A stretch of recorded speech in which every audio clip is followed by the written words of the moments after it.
Hello, everyone. How's it going? Merry Christmas to all those who celebrate it, and to those who don't, happy holidays. Welcome back. Today, we're continuing our adventures in the new event. And that starts by waiting until tomorrow.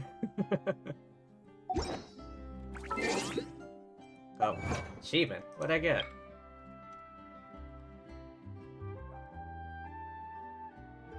Oh, I didn't know I could do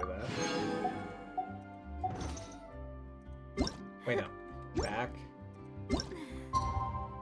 Wait until 8 a.m. the next day.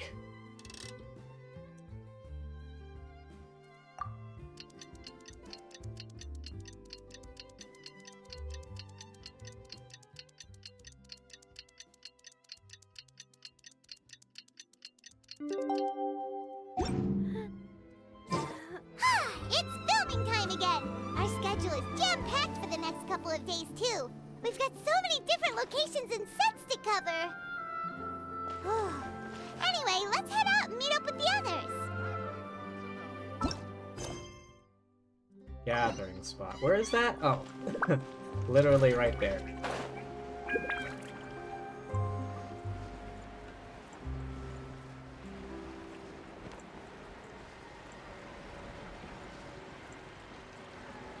We're here.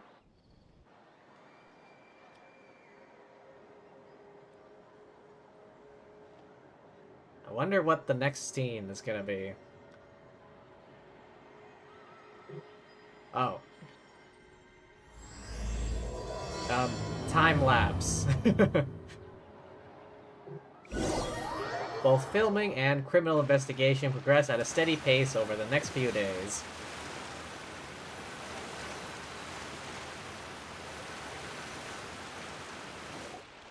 Good work, everyone!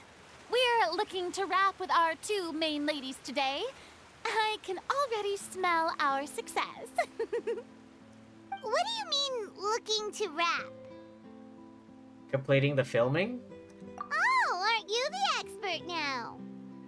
Well, of course I am. This upcoming scene is the two musketeers' final confrontation with the Baron. There will be quite a bit of action, but no choreography beyond what we've already rehearsed. Anyway, get ready. Lights, camera, action! The view is beautiful tonight. It reminds me of that fateful night 10 years ago.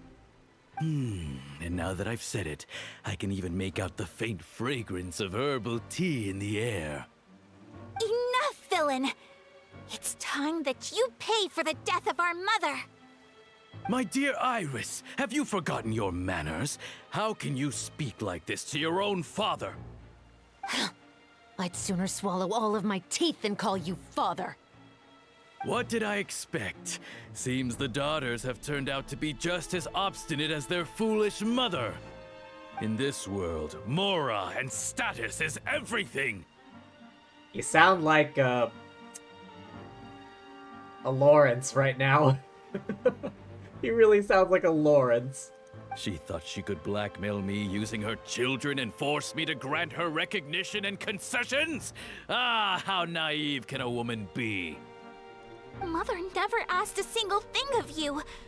All she wished was for us to live a peaceful life, just like the others. It was you who personally brewed the poison of prejudice and sent Mother to her death. Compared to that deadly poison, the 2 bullets that will soon pierce through your heart will be like sweet mercy. And that's exactly why I said you're just as naive as her. Did you really think 2 muskets would be enough to defeat me? I mean, you willing? I'd argue that's a bit overkill. I mean, So let's see. What is stronger? Mora and power, or the 2 muskets in your hands? unless you got a stack of Mora protecting your heart. Get them! Oh shit, wait, what? Philippe! There are too many of them! Oh, snap! It'll be okay. Oh, I get to try? We'll cover each other, Iris. And Mother will be watching over us too. Oh, sweet. You asked for it! Kamisato art! Summon! You've lost. To think I'd lose to my own 2 kids. Oh yeah, now that I think of it, Chevreuse is coming out in the next banner, I think. We are no children of yours, and we'll never call that place our home. Then tell me, what did you do all this for? Justice. You lost your mother, and will soon kill your father as well. What will you gain in the end, other than sentences for your crimes? Justice. We will gain our long-awaited justice.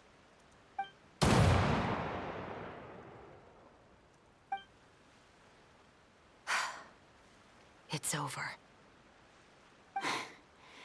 Finally, it's over.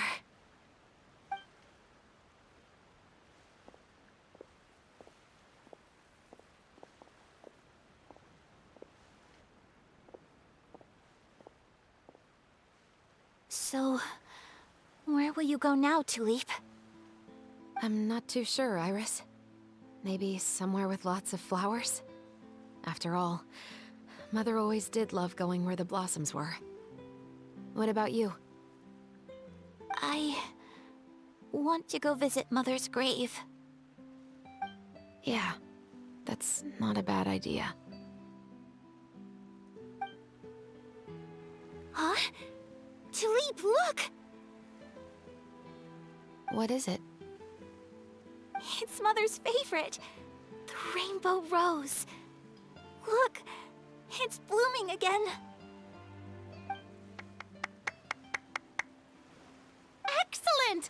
That was beyond mesmerizing. Even I didn't expect the scene to go so well. And we got it in a single take. All right, everyone. We've got a wrap for Tulip and Iris. Congratulations, Ayaka and Chevres! Amazing performance. Thank you. I didn't expect our parts to wrap so quickly. I wish I could savor the experience for just a bit longer. Paimon totally understands. Paimon's not ready to say goodbye to the clapperboard either. Filming has really been a lot of fun. You were great too, Chevres. The way you said, long-awaited justice.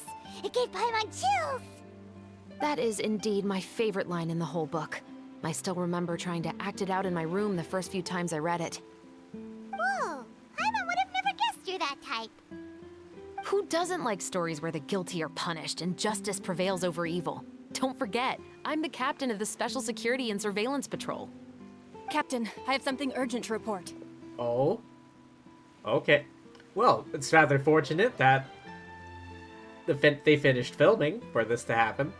Please excuse me, everyone. I'll be back in just a moment.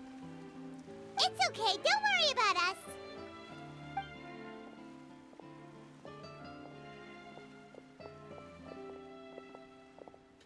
Oh? Was she whisked away by work already? I was just about to tell her how great she did. It seemed like some urgent official business. Then perhaps we should thank the stars that we were able to wrap both of your parts so quickly today. Switching around the filming schedule would have been a real pain. Anyway, I actually came over to let everyone know that we're all done for today. You can go home and get some rest. And one last thing, Miss Ayaka. Your acting skills today were immaculate as always. Are you sure you won't consider taking up full-time acting? See, I just happen to know this great troupe that's still looking for a lead actress. Unfortunately, I think she's gonna say no. She is the eldest, only daughter of the Kamisato clan after all, and has a prominent role back in Inazuma. Thank you for your kind words, Director Farina. Unfortunately, there are still many matters that I have to take care of back home at the Yashiro Commission. I cannot remain in Fontaine to pursue an acting career. Nevertheless, I will make sure to treasure this incredible opportunity in my heart. Oh, that's a shame. But I understand. Just let me know if you ever change your mind. I believe it's also about time for me to take my leave. But hopefully I'll see you on set over the next few days. Even though my part's wrapped, I'd still like to swing by and help out the crew. See you tomorrow, Traveler and Paimon. Yep, see you tomorrow. My queen. Well, what should we do next? Maybe we'll go investigate the case some more with Chevres today. Yeah. Traveler, Paimon, please come with me. Ah, speak of the devil. Huh? Where are we going? You could say that our ship has finally chanced upon one of those small, remote islands of intel. Oh.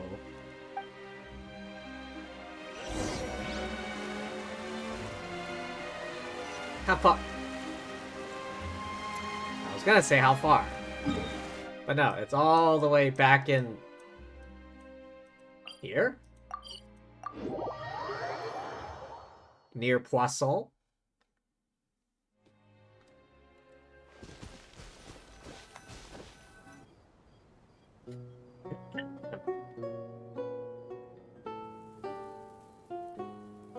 So, what have you found exactly, Shivers? Paimon's exhausted. Paimon definitely didn't expect having to float this far after a full day of filming. So, Chevres, why did you take us here? Did you find a new clue? Affirmative. It wasn't anything conclusive, but it should show us a clear way forward. Have you ever heard of someone by the name of Emily? Oh, you mean that famous perfumer? She's a good friend of mine. She's lent me her aid several times in the past to resolve some difficult cases. A perfumer? After I discovered the rainbow rose at the scene of the murder, I sent it to her. After all, she's probably the foremost expert on flowers and scents in all of Fontaine. Oh, that makes sense. And then? There was nothing remarkable about the flower or the trace amounts of soil left on it. But according to Emily, the rainbow rose left by the killer was derived from a very rare cultivar. Huh. Paimon didn't know that there were different varieties of rainbow rose. Paimon just thought they grew everywhere in the wild. Flowers that are deliberately cultivated will always show some different features from those that bloom in the wild. I guess.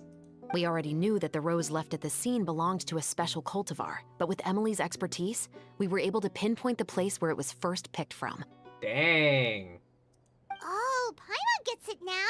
So whoever first planted that rainbow rose was probably the killer. Not necessarily? Precisely. And after we checked what we learned against some sales records from the past, we discovered that there's only one person in all of Fontaine who could grow and sell this specific cultivar. Really? And who is it? It was the butler. It's the novelist. But didn't you say he had an alibi? To be clear, I haven't changed my mind about him. I still don't think he was the one who pulled the trigger. However, that doesn't mean the true culprit never visited him at his home or never purchased a rainbow rose from his garden. True.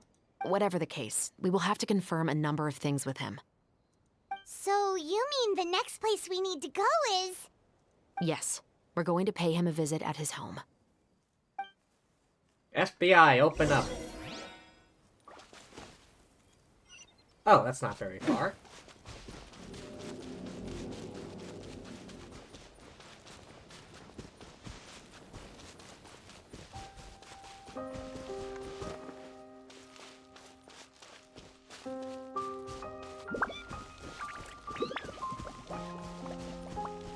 Is that it down there? That should be his house. Are we gonna need to stealth this? There are so many Gardamex stationed around the place. That's pretty unusual, right? According to what he told me last time we spoke, he hired them so he won't be harassed or disturbed. Huh.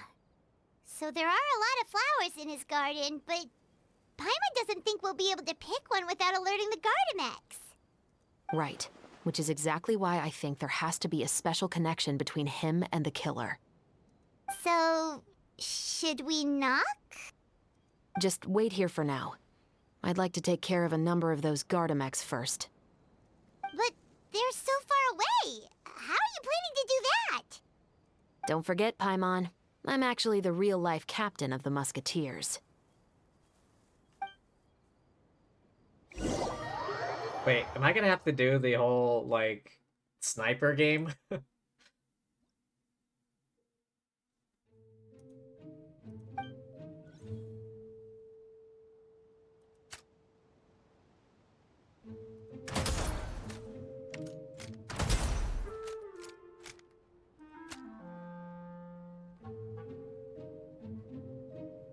Name of the game is wait for them to get far away from each other.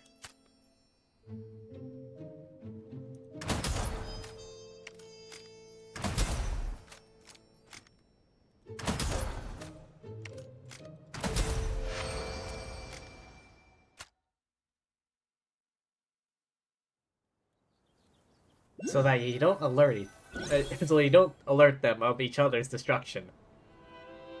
All clear. Let's go. Oh, wait! Paimon's a little nervous now that we know he could be the killer. Can we go over our plan of action again? Round of artillery fire. I'll go knock on the door and make sure it's safe inside. Once we're sure that we're in the clear, I'll ask him to come with us for a quick round of questioning at the guard's headquarters. But can't we just arrest him? We still have no evidence that he's the killer, or that he lent the killer any direct aid. Still, it would be appreciated if you could pick a rainbow rose from his garden for me while I'm talking to him. It'll help the Marachose Phantom confirm Emily's theory. Sure, no problem. Just be careful, Chevreuse.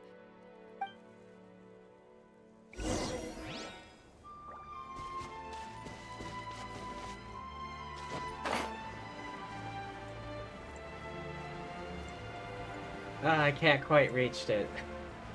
No!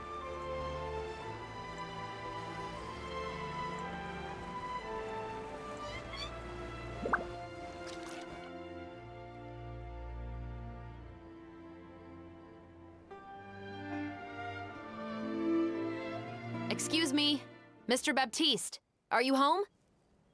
Who could it be at this hour? Oh, it's you, Officer Chevreuse. Would you mind accompanying me to the guard's headquarters, Mr. Baptiste? We would like to ask you some questions about a case. Oh, is it still regarding the murder case from before?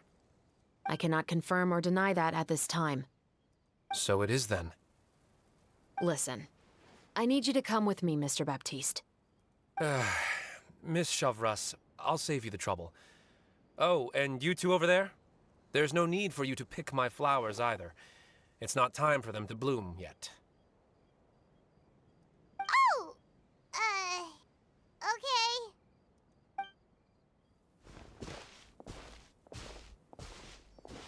By saving me the trouble, you mean... I will confess, I was the killer. Wait, what? He just straight up says it? Hang on, this seems off. Huh? Klee, where are you? He just admitted he's guilty! Klee, we need backup. Please relax, everyone. I'm not armed. The musket you're looking for has been buried in my backyard. Then it's my responsibility to inform you, Mr. Baptiste, that everything you say right now will be used as evidence for the inevitable trial. Yes, I am perfectly aware of that. I must say, I hate this feeling. Oh? Is it because I confessed? Or because you've been proven wrong? Both, I suppose. That guy, the fleuve song, why did you kill him? For the same reason as the one I wrote out in my novel, of course. I did it to exact revenge. What did he do to you? I know you haven't figured out the link between the two of us. Had you done so, I'd have been taken away to the headquarters a long time ago. But that won't stop me from always remembering his grotesque face.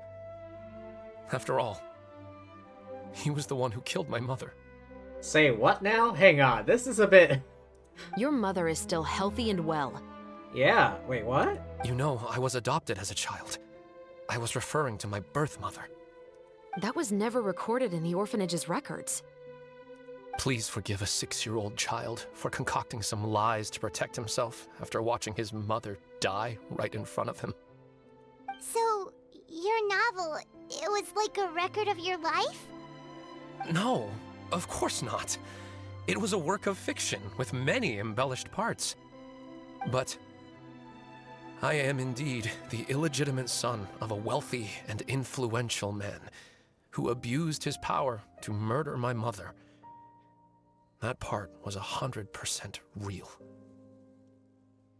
Damn, I was not expecting the novelist to actually be the murderer. But the man you killed didn't have a Mora to his name. He was a hired assassin, an irredeemable beast who sank his fangs into a defenseless woman just for a few bags of Mora. But if that's really the truth, you wouldn't be telling us any of this now. You still haven't managed to take revenge against your father, the true mastermind behind it all. I never thought I'd hear that kind of thing from the captain of the Special Security and Surveillance Patrol. I'm simply skeptical about your motives. It's simple, really. I've grown tired of everything and don't want to shoulder this burden anymore. You may have considered me too soft to pull the trigger. Well, as it turns out, you are exactly right. I've become overwhelmed by the aftermath of the murder. So you're going to call a stop to your revenge, just like that? The true mastermind is too rich and too powerful for me. I've accepted that I will never be able to avenge my mother alone. And so what? The characters in your book never gave up. Now, Officer Shavras, I'm the one who has killed a man, aren't I? Are you trying to convince me to commit another crime? What's your father's name? How do you plan to prove the veracity of all of your claims? Well, I'd like to speak with you privately. Sure. Why don't we speak privately at the guard's headquarters? No, it has to be here. I must ensure that we won't be overheard. Fine. Let's talk here. When I said won't be overheard, I meant by anyone. I would like to speak with you and you alone. We can go somewhere else for now. Thanks. I appreciate it. Please stay safe, Chevres.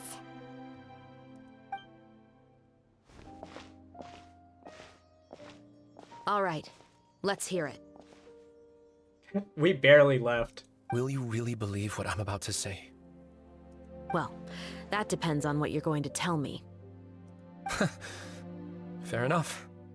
Fair enough. Then listen closely. God damn it. We won't get to know, will we? So that's how it's all connected. So, it seems you believe me after all. Do you want me to go public with this? No, of course not. At least, not right now. Then why did you bother telling me? You've read my work. What do you think? Even if you were to go public with all of this right now, he'd simply deny everything. It's been too long. Almost 20 years. Anything that could be used as evidence has long faded away.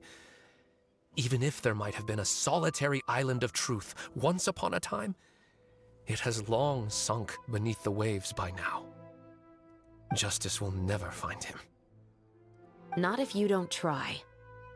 I know that as the captain of the Special Security and Surveillance Patrol, you will always stand on the side of justice. But do you really think a cushy life in prison really constitutes justice for him? I bet he could lead an extremely comfortable life in the fortress of Meripede. What are you trying to say? I've been observing you from a distance. Your portrayal of the musketeer was exquisite. Pull the trigger of justice against him. Let the villain get what he deserves. You want me to let you go so you may complete your revenge? No, Officer Shavras. I know that would be impossible. No. What I'd like is for you to perform the deed on my behalf. That's asking a lot. That is asking a lot. Oh, Chevres sure is taking her time. What could they be talking about anyway? Oh, Paimon's worried. What if he decided to attack her? I have full confidence in Chevre's fighting skills. Oh, you do have a point. Still, do you have any idea who the rich person might be? And why the novelist doesn't want us to hear what he's saying to Chevres? Sorry to keep you waiting, you two. Hey, how did your talk go? What should we do next? I've already sent someone to escort Baptiste back to the headquarters for questioning. He wasn't lying about the musket. It was indeed buried in his backyard. But what about the name? Did he tell you the name of the rich guy? Yes, he did. But for now, I have to return to the Special Patrol. There are still a few loose ends I need to tie up. Keeping something from us. I'll probably be quite busy over the next few days, so apologies if you don't see me on set. All right, Paimon understands if you can't tell us everything you know. We'll just keep an eye on the Steambird then. Yeah, watch out for Charlotte. Actually, there's still something else I need your help with. Alright, who do you need us to punch?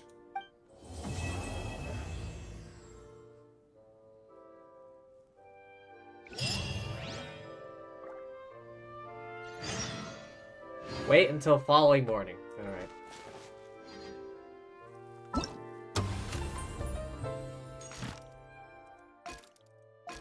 Unlocks after 9 hours.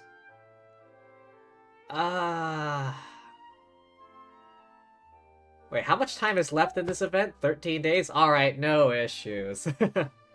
we can complete we can complete that last chapter next week. Wait. It says there's a... Ah, I see it.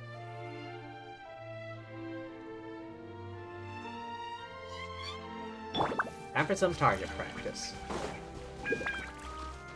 Right now, emerge. Right now. Watch out!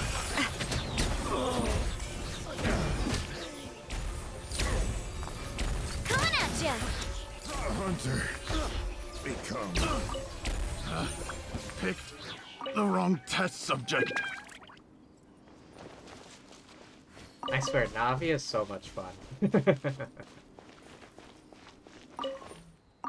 Got a radish and a cabbage. Although I need to make more use of Ningguang. Because the Jade Screen offers like a 15% geo damage bonus to characters who pass through it.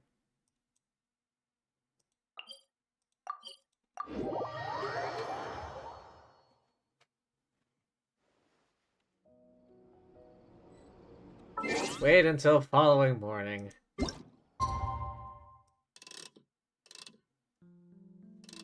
Following morning.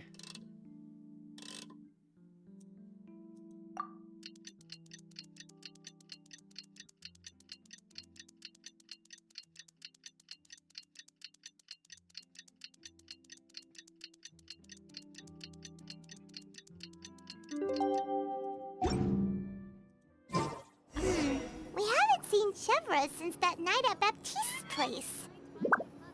Well, guess there's no point in worrying about it now. Let's go join up with the others.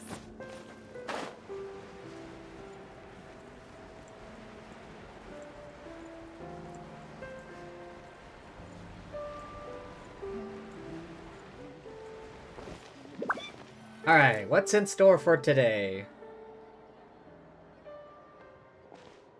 Good morning! Hayaka and I were just talking about you. Oh, what about? Is Chevra still not joining us today? She's busy with work. Probably not. We haven't seen her either. Huh? That's such a pity.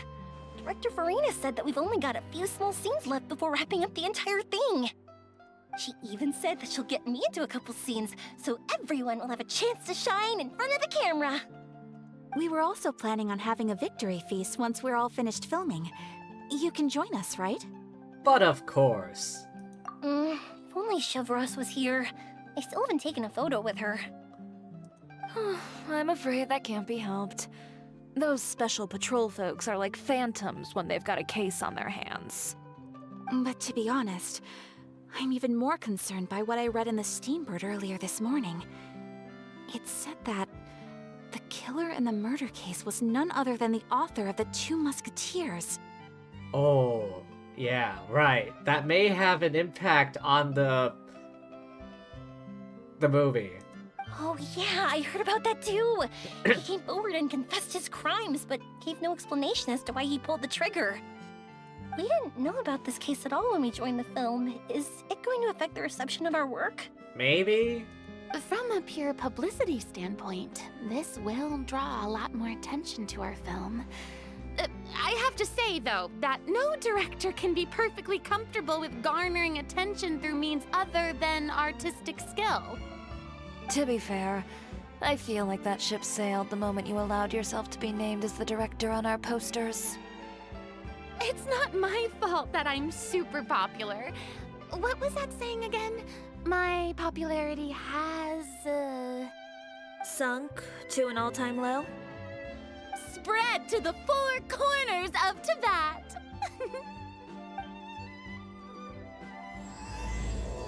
Act 4.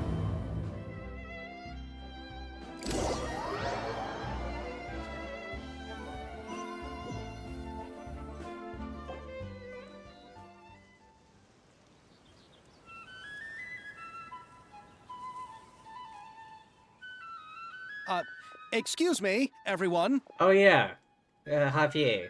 Xavier? I'm not sure how you pronounce an X in French. Hang on, I'm trying to remember. Is it... They pronounce like Xavier. Is it Javier? Xavier? Xavier? Xavier? Javier? Xavier! Feels like it's been ages since we last saw you. I've been talking non-stop with the Film Association, and I'm absolutely swamped trying to coordinate the film's marketing. So forgive me for not being around more often, but please believe me when I say that I will make sure everyone's hard work gets the exposure it deserves. Oh, seems like you've been fighting your own battles. Yep. Yes, that's one way to put it. Oh, and before we begin the final round of filming, please allow me to finally introduce you to the original investor of our film, Mr. Morris. Wait, what if he's the father? Unlikely, but... A pleasure to meet you all. Yes, glad to make your acquaintance, Mr. Morris. We've heard about the issues you've encountered with your financial situation, and genuinely hope that things have taken a turn for the better. Oh my god, what if it turns out that he's the evil mastermind father figure person? Oh, well, the situation has indeed improved somewhat. Don't worry, Mr. Morris. Accidents and last-minute challenges happen all the time. There's no need to blame yourself over it. The good news is that we're almost done filming now. And I would even say that this is the best story I've ever seen. Is that so? I see, that's great news. Increasingly, I think it's him. All right, now that we've gotten all the pleasantries out of the way, let's get this show on the road. We'll mostly be filming typical people and scenery from the streets today to improve the sense of environmental ambiance in some parts of the film. Director extraordinaire, Farina here. Oh, and there'll be a cameo for Mr. Kamisato and Miss Yoimiya as well. They'll be used to show outsider perspectives on the fates of the two musketeers. That's right. Ayato should be here any minute. Excellent! Then let's start with the scenery shots. Camera and clapper loader, you're up. Yep, we'll be ready. Remember, all we need are some wide zoom shots of the streets. If you happen to find some particularly lovely patches of flowers and grass, feel free to grab some close-ups of those as well. Ready? Lights! Camera! Action! Okay, now move the camera slowly. Try to focus on that flower.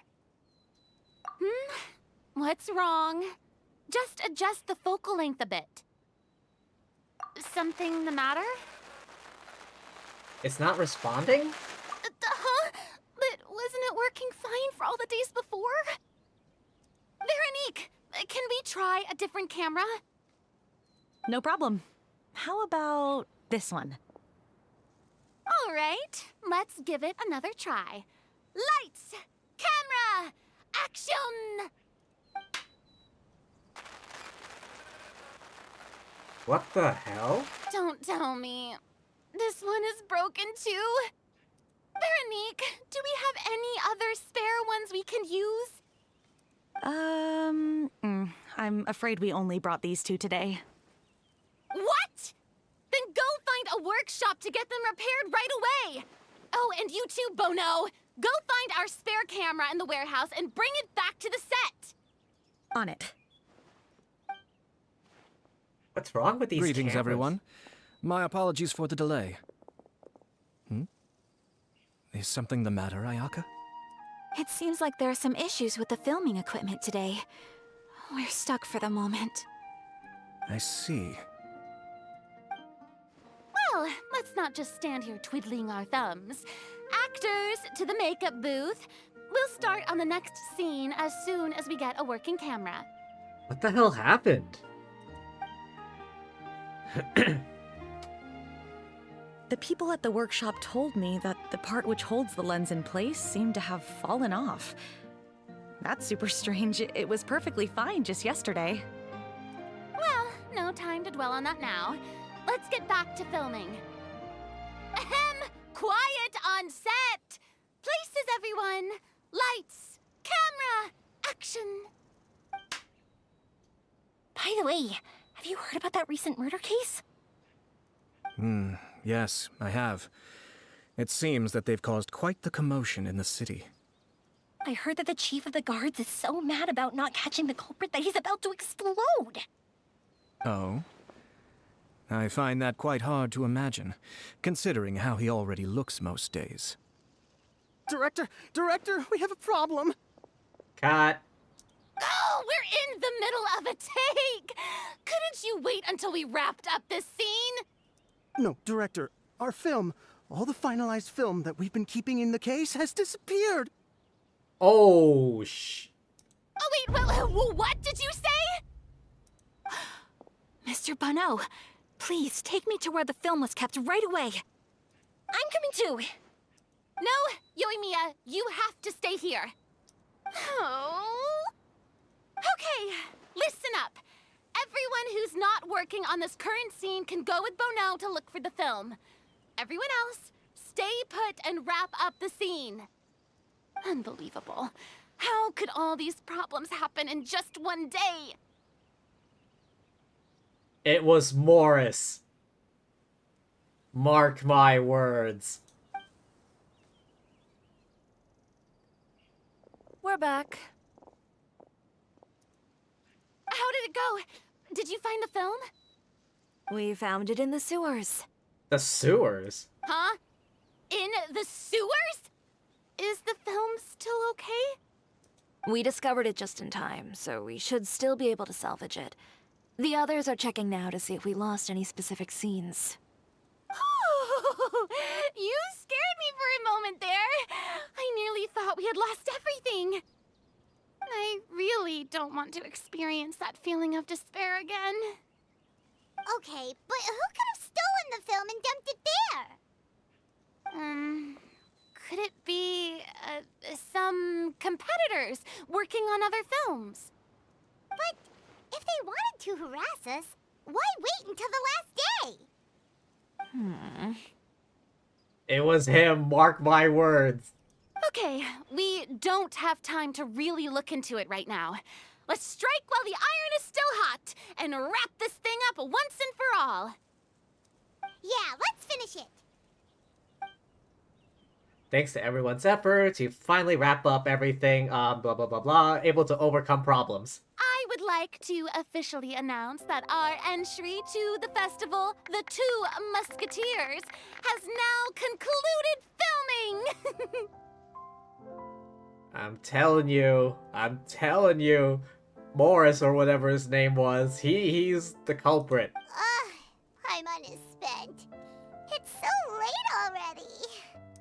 Even though the filming process proved to be extremely challenging, everyone provided valuable and unique contributions to the final product.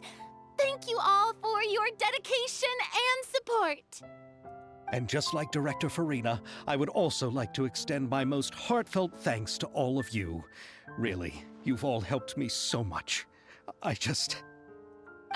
All right, let's save the awards speech for later, and hopefully also get some rehearsals in before the real thing. Anyway, now it's time to party! Let's all make our way to the beach and have a celebration feast so loud and fun that even the blubber beast will want in. Party! Paimon wants to party! Mark my words. Whoa, this place is hopping. Everyone's finally getting to relax after wrapping up the film. Let's go chat with someone. Have you ever seen a fireworks show, Mr. Morris? It's pretty amazing. I'm afraid I haven't, but I'll take your word for it.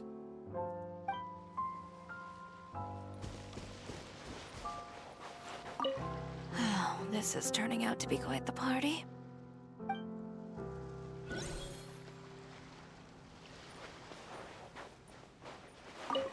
was thinking, if this film turns out to be a success, could I ask the two of you to stay and be a part of my crew?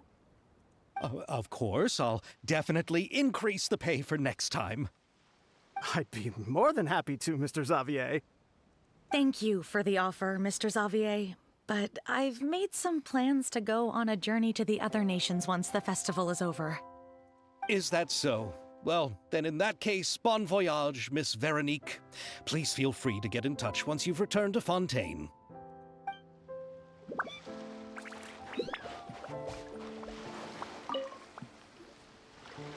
Hey, Ayato! How's your work been going? Everything went rather smoothly. Thank you for your concern. Ayato told me that we've already confirmed the dates for some Inazuma Fontaine cultural exchange events. Oh. So the next time we visit, we'll be doing so in our capacities as the representatives of the Yashiro Commission. Oh, that's great! Then maybe Paimon will be able to find Fontaine detective novels in Inazuma from now on! Oh, Miko's not gonna like that. Oh, wait. Wouldn't Yai Miko get upset if that happens? That would be stealing some of her business. Paimon was thinking the same thing as me. As the novels are sufficiently interesting, I don't think she'll mind. You've got a point. She's always complaining that light novels have become bland and too predictable after all. The cultural exchange won't only feature literatures of both nations, of course. We have also made plans for cross-cultural engagements in the fields of gourmet cuisine, toy making, and artisan craftsmanship. Gourmet cuisine. Wow, Paimon's getting super excited now! When the time comes, be sure to visit and participate in all the events. For sure.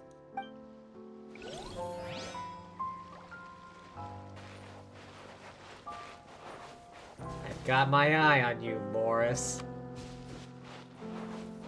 Where's Klee? I need to get Klee out.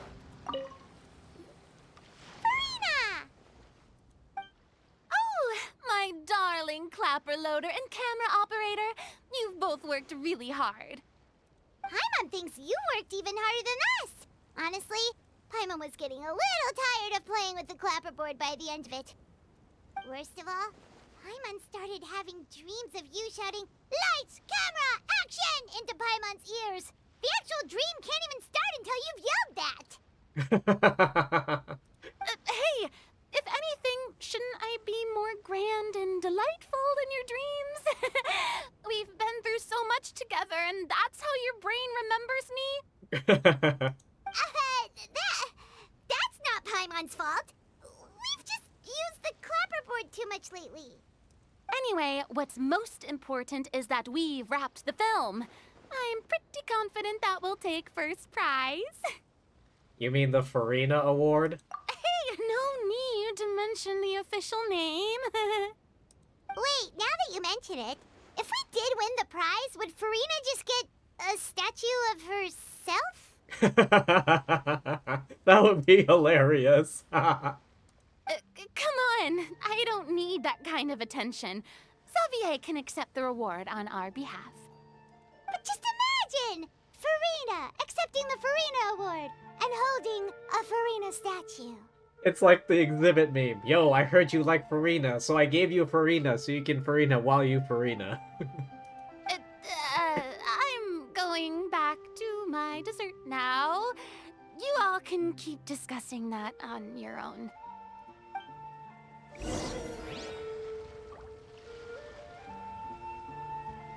Oh, I thought I already talked to everyone. Hi, Chiori. 4-star or 5-star? Place your bets. Chiori! Hey, you two. Are you not really into these kinds of big social occasions? Not particularly. But this is still better than Fontaine Fashion Week. But if this film becomes a big hit, people will definitely come flocking to your shop. Yes, that's highly likely. As long as the film can premiere as planned. Are you still worried about the case? That and all the obstacles we had to face today. Yeah, the sabotage of the cameras, the near loss of film. You're right. It's It's as if all our bad luck just manifested at once. Bennett, go back. Go back to Mondstadt. But why today of all days? I knew it. She's onto it too. She's got the same idea as me. It's Morris. No. No, it's nothing. We've already delivered the film to the editors, so there should be nothing more to worry about. It's Morris. Mark my words. How are you doing, Mr. Morris? You having a good time? Well, you could say that. Do you happen to know when the party is scheduled to end? It's Morris. He's the evil, bad dude murderer person.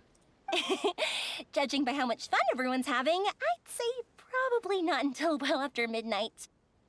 Is there something that you still have to take care of at home, Mr. Morris?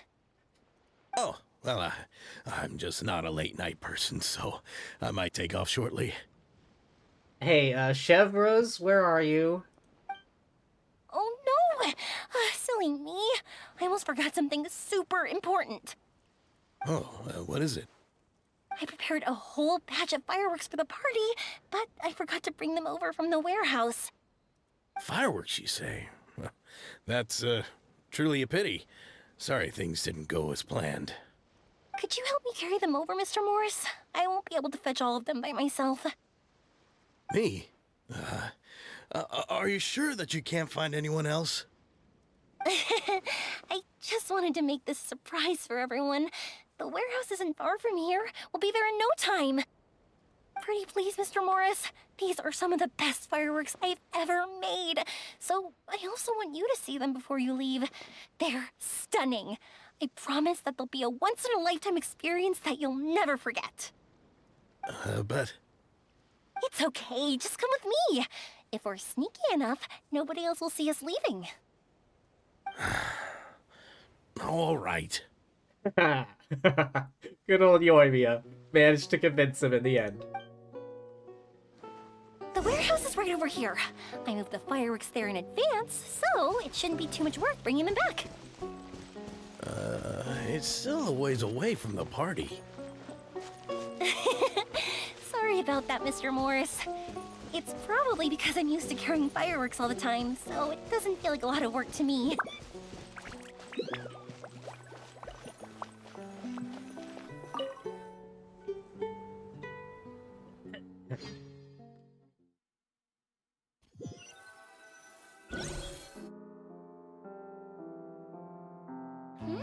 It's dark in here. Wait here, Mr. Morris. I think the light switch should be somewhere over here. Why did I have to get roped into this? What was that?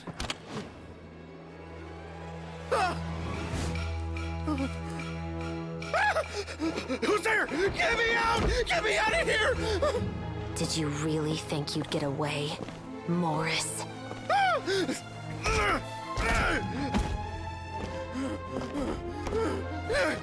You've got the wrong guy. It wasn't me.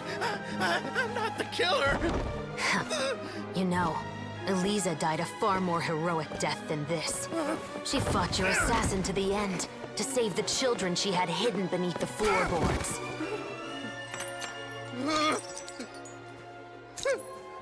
That is Eliza's pendant. The one with a photo of you two inside. The one you gave her.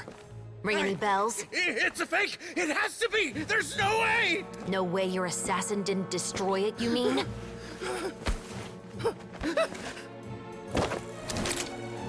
Did you ever love her, Morris?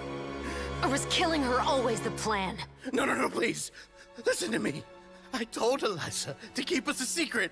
I paid her plenty for her silence. I never thought she'd keep the child. Everything was gonna come out, and I had no choice. She'd force my hand. No! I'm begging you. I have money. Just name your price, please. You can keep your Mora, and you can go to hell.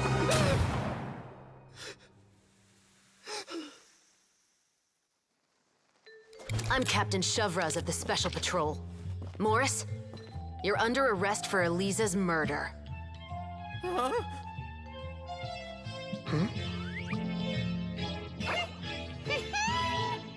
Oh!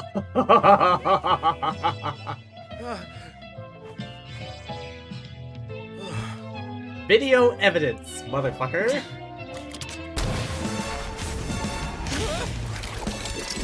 You're under arrest too, prop manager Veronique. Or perhaps I should call you the Second Musketeer. Oh shit, yo. What's going on? This wasn't in the script. Drop the gun, Veronique. Why? Why would you keep me from exacting revenge on this heartless monster? Hang on. Hang on. The author, whatever the hell his name was. He's the one who's... Okay. The girlfriend slash mother was the author's mother. But who the hell is this? Why does she have a stake in this? Drop your weapon. This is my final warning.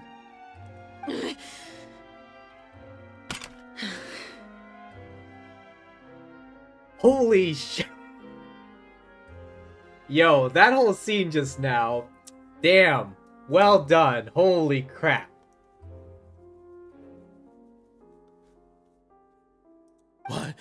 What is going on? I have the same question, yo. Do I have to spell it out for you, Morris?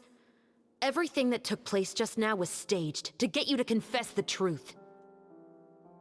But this last part is all improv, of course.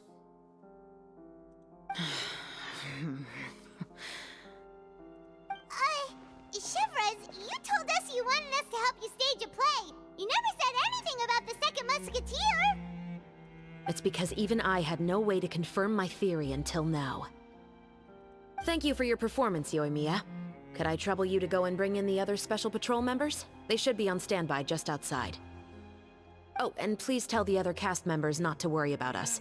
We'll be rejoining them shortly. On it. Damn. So what do you think, Morris? Care to talk about what happened 20 years ago? What does Veronique have to do with this? I still don't know. Wait. Is she what? Wait, is she the other child or something? Hang on. My patience is limited, you know. Don't force me to take you back to the interrogation room. I'd wager that you wouldn't last for more than a minute in there. With the recording we made, you have no chance of winning in court. Cooperating with us now is the most practical move. All right. I'll talk. At last, the truth is revealed. I hired an assassin to murder Elisa. She once worked as a maid on my family's estate. She was very beautiful, and after some time I fell for her. Okay. We kept our relationship a secret and carried out an affair for some time, but it wasn't long before she became pregnant. And if my parents ever found out, they would have stripped me of my inheritance and status, driven me out of my home. I also didn't expect Elisa to insist on bringing the pregnancy to term. She even asked me to leave my family and travel far, far away with her. She believed that you were truly in love with her. I didn't have a choice. I gave her a large sum of mora, told her to leave the family and to get rid of the baby. But then years later, she sent me a letter. There were photos of 2 children, and she even asked if I could find some time to visit them. 2 children. Oh. So, Veronique is the sibling then. Huh? 2 children? Paimon thought Baptiste was the only... you mean... Even if she had the children against your will, you could have just ignored the letter entirely. Why kill her? I had just gotten engaged to be married to an heiress from another wealthy family. So if anyone were to find out about Elisa, my life would be completely ruined. I didn't have a choice. No. You always had a choice. You just made the wrong choice. Again. Do you know how it feels to watch your mother be killed right in front of you? My brother and I were hardly even school age yet. We were hidden beneath the floorboards, grasping each other's hands like a lifeline. We were so terrified that we didn't even know we could ever take a breath.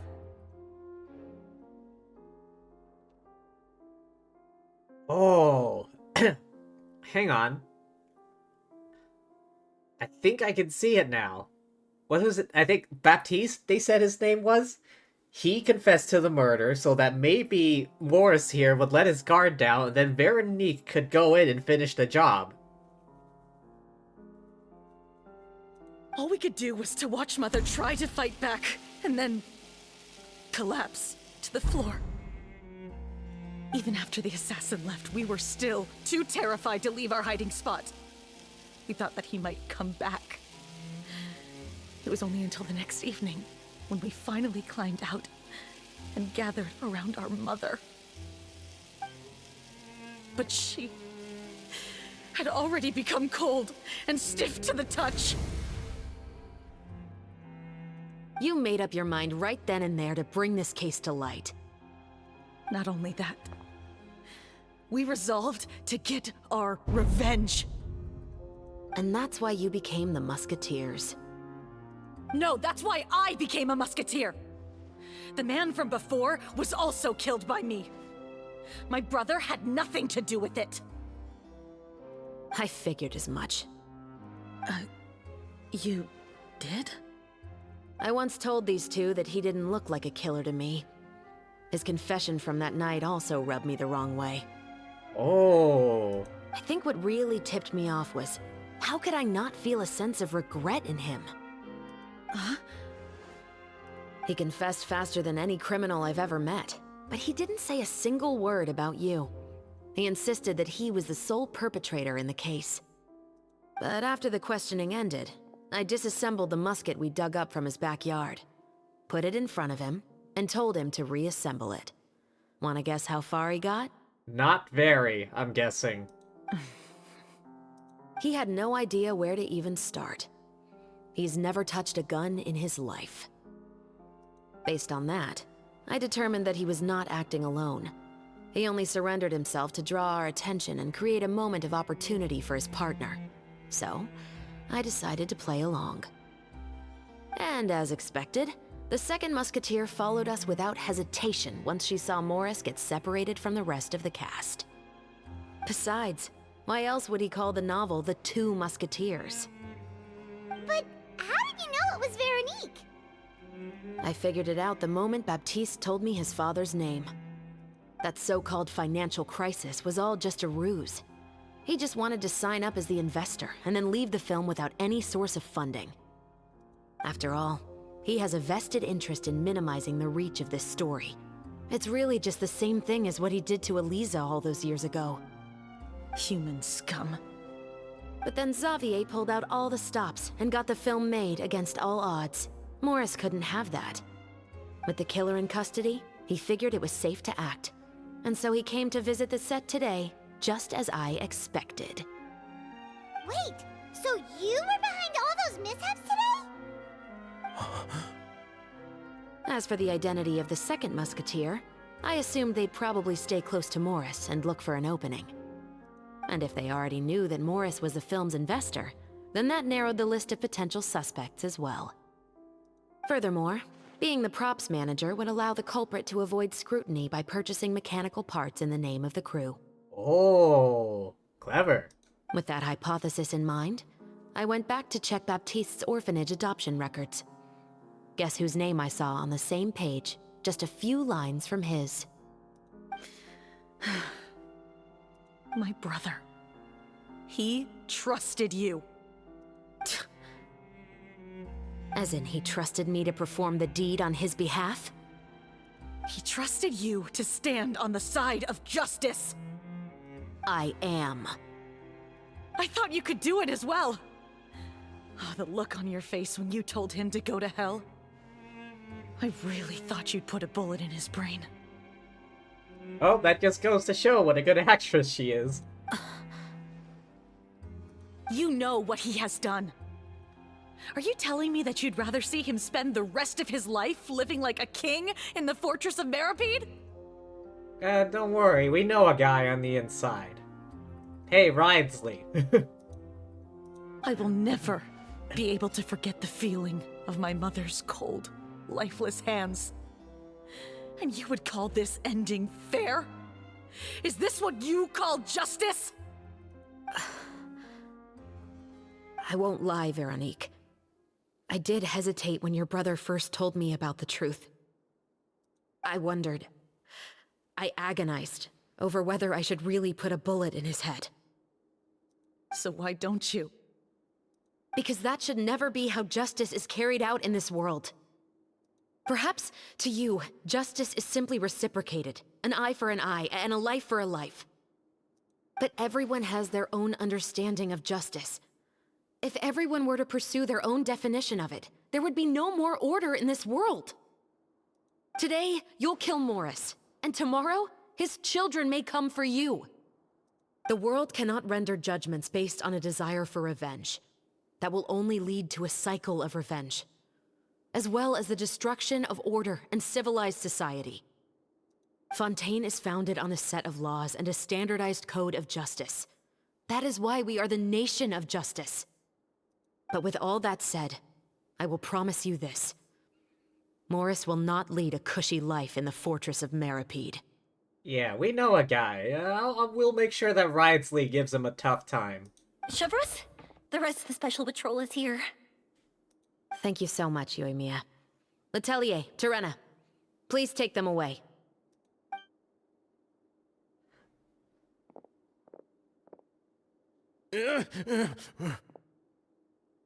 I still can't agree with your reasoning. I know. Justice has not been delivered. At least, not today. Chevreuse. Let's go. We should give an explanation to the crew. You okay? Thank you for your concern. I'm fine. I'm just thinking about the things in life that have driven people to take justice into their own hands. You explain everything that happened.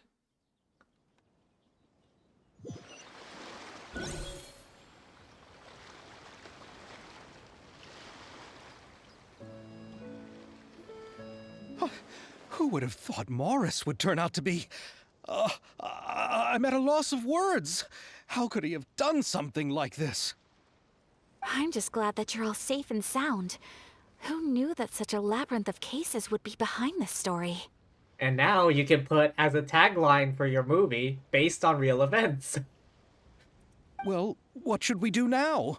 We have a finished film, of course, but should we still go ahead with the premiere?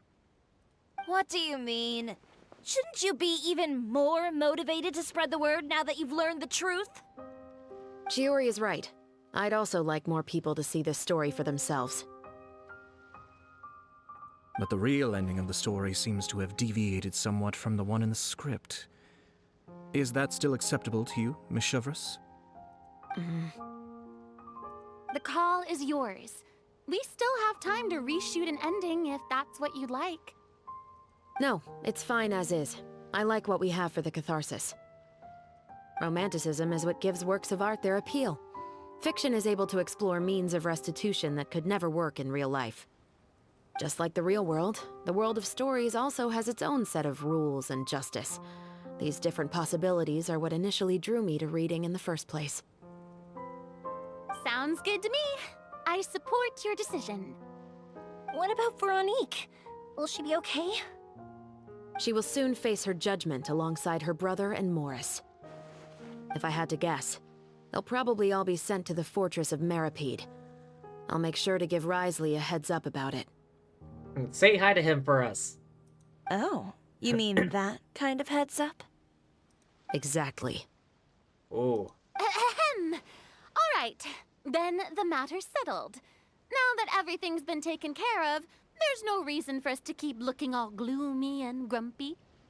Let's get back to the feast and enjoy each other's company. We'll be starting the post-production process tomorrow. You should join us, Chevreuse. You missed the first few hours of the party, didn't you? All right. Count me in. Huzzah!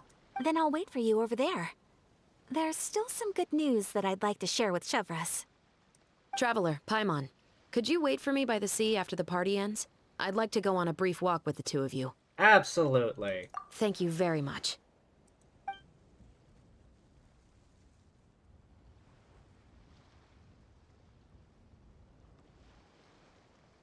Oh, genius implication.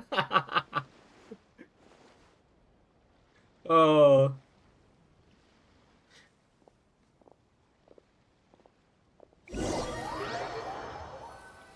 Oh man, I haven't touched that in ages. Sorry for the wait. Oh, we weren't waiting long at all. Is there something else you wanted to tell us? No, I don't have anything new to share. I just felt that since you were my investigation partners, I should have another conversation with the two of you. Traveler, how would you have responded to Baptiste's request if you were in my shoes?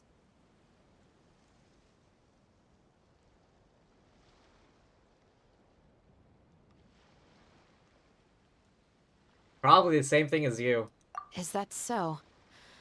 Well, thanks for sharing. When I was young, my father often took me here to swim. We'd come rain or shine, even when it was freezing cold. He told me that swimming was the best activity to train one's strength of will. You could never give up before reaching the shore, especially when the water was cold. Oh? Why's that? Because the moment you give up would be the moment you die. At that point, I still hadn't received my vision. One winter, the chilly wind felt almost like knives on my skin, and the seawater was so frigid that it numbed my toes the moment I stepped in.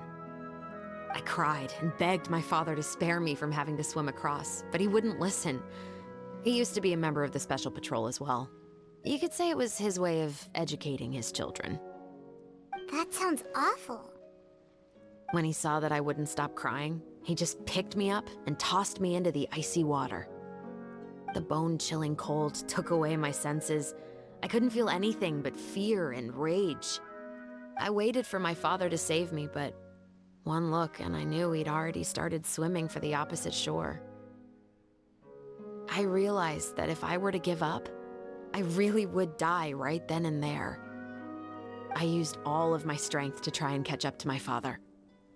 Those few minutes felt longer than my whole life up until that point. I did, however, make it to the other side. Yo, I think that's just straight up child endangerment.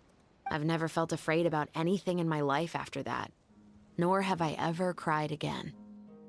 That way of teaching would have never worked on Paimon. Yeah, I don't think that was the right method for anyone. It's just that, working now as I am in the pursuit of justice, I still sometimes feel like I've been tossed into that winter sea all over again. The anger and the helplessness. Chevres. But the worse I feel, the more I know to never give up. The alternative would be to forever lose myself among the waves. Anyway, how about a race?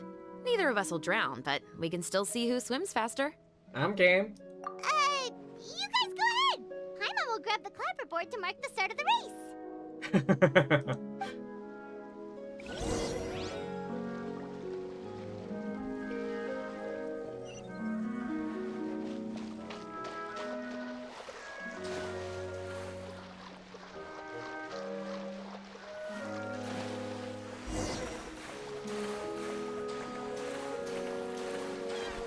Out of the way, birdos.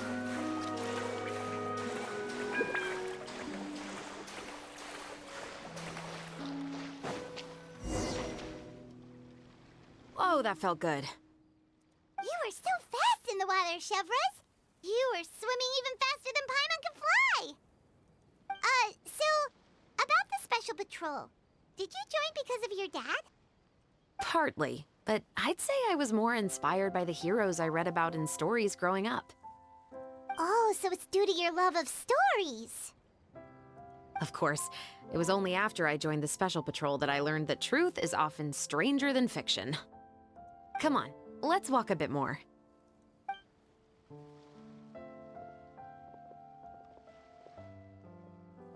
To be honest, I do sometimes question whether the decisions I make are the right ones. But I know that no matter what, I must keep swimming. Because the only thing I've got my eyes on is the shore in the distance.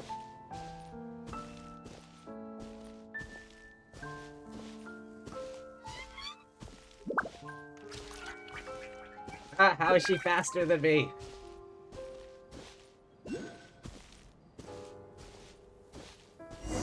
Navia's got longer legs Thank as you well. for coming on this walk with me. I feel a lot better after getting all that off my chest. Hang on, how is someone requesting to join? I'm pretty sure I rejected all join requests. Anytime. Huh. We're nearly back at Baptiste's house. Huh, you're right. I didn't realize we were so close. Did you? He really did plant a lot of flowers. It's just like how he described it in the story. Huh? Wait. Paimon, Traveler, look! The rainbow roses in the garden. They're in full bloom now.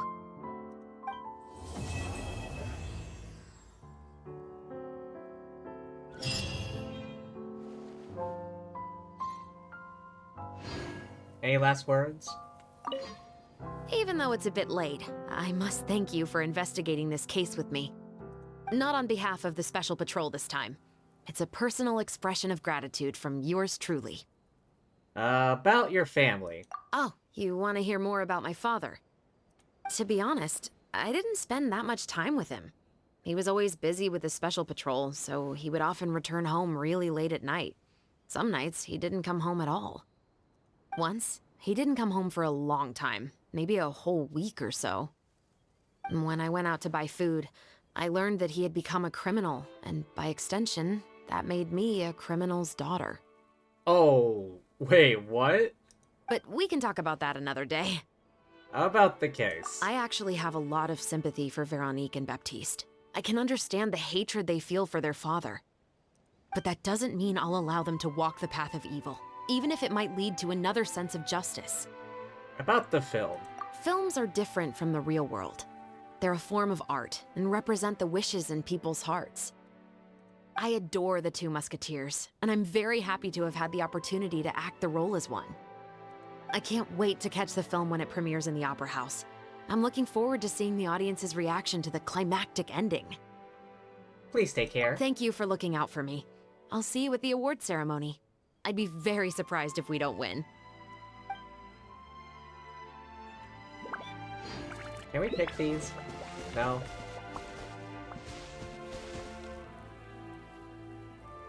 Alright, we got some thugs at the front door. Miko, do your thing. Emerge. Right now. That tingle? The wrong test subject. The wrong test subject.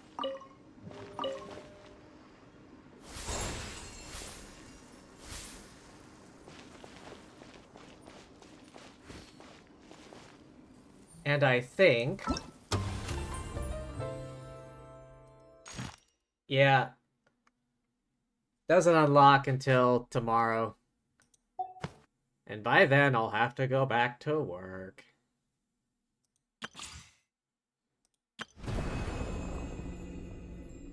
Alright. Hoyo did a collaboration with some kind of museum. Oh yeah, then there's Navia's thing. Should I get started?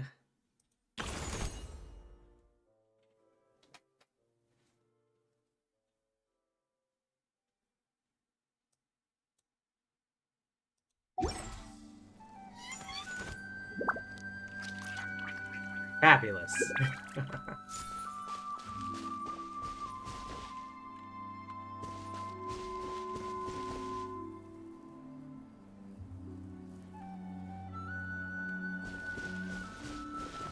Wow. Still though. Surprise, surprise. The father that threw his daughter into freezing water turned out to be a criminal. Who saw that coming? Also, I knew Morris was suspicious as feck. I knew something was up with him. It's like, wait a minute. It's that gut feeling, you know? It's like, yeah, something's up with this guy. Alright, I may as well get started. Alright, I still have all of this. Oh no. I still haven't done this yet.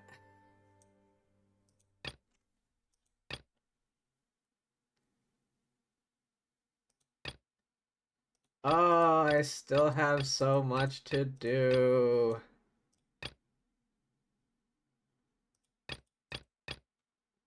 What the fuck?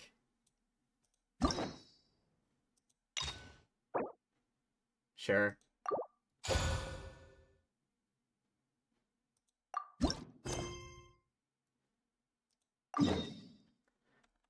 Alright, let me go claim my key first.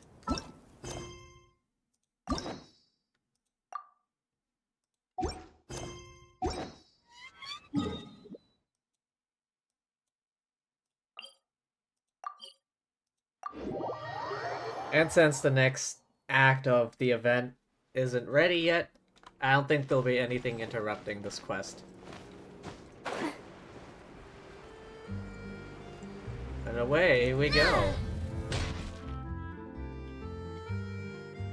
Well, if it isn't my dear partners. Navia. That voice! It's Navia! At what point in the timeline does this take place? I didn't expect to run into you guys here today. Are you headed somewhere? No plans in particular. How about you, Navia? Are you still busy rebuilding Poisson? We've wrapped up most of the rebuilding, but there are still a few things left to take care of. Stocking up on materials, confirming construction timelines, discussing compensation terms with families affected by the disaster. Between all of that, I've been making a lot of trips between the court and Poisson. Wasn't Spina di Rosula affected too? Well, though the victims have received relief payments from the court, in my opinion, as the administrators of Poisson, Spina di Rosula should take some responsibility as well. Our financial situation right now isn't the best, so all we've been doing is signing agreements for the damages to be repaid at a later date. Though just pieces of paper now, they demonstrate our commitment. They're necessary to restore the people's faith in us. Whoa! Spoken like a true president. You're a really responsible leader. That must be taking up most of your time, though, right? I imagine it would. Oh, you bet. Between that and all the other errands I have to run at the court, I'm always forgetting one thing or another.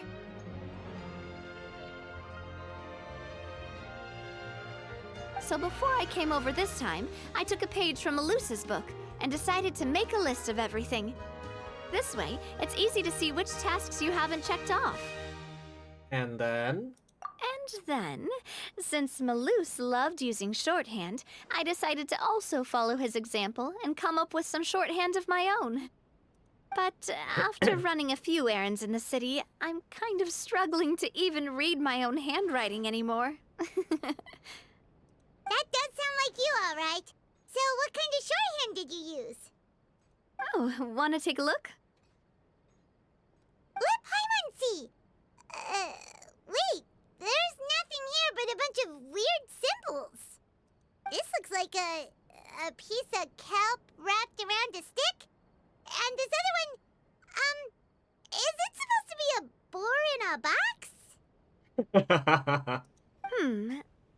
The first one has to do with confirming the final payment amount for the fishermen, while the second one is a reminder to try the new burger that just hit the market. Levine's face. Okay, Paimon can definitely see how you might forget what each of these mean. Maybe just write out each item next time. Thank you for your advice. These are the kinds of things you only really figure out once you've tried them out yourself. I thought that as long as I understood my shorthand when I came up with it, I'd be sure to remember the symbols when I looked at them later. Unfortunately, I've definitely proven myself wrong. Well, now you know for next time. Yep.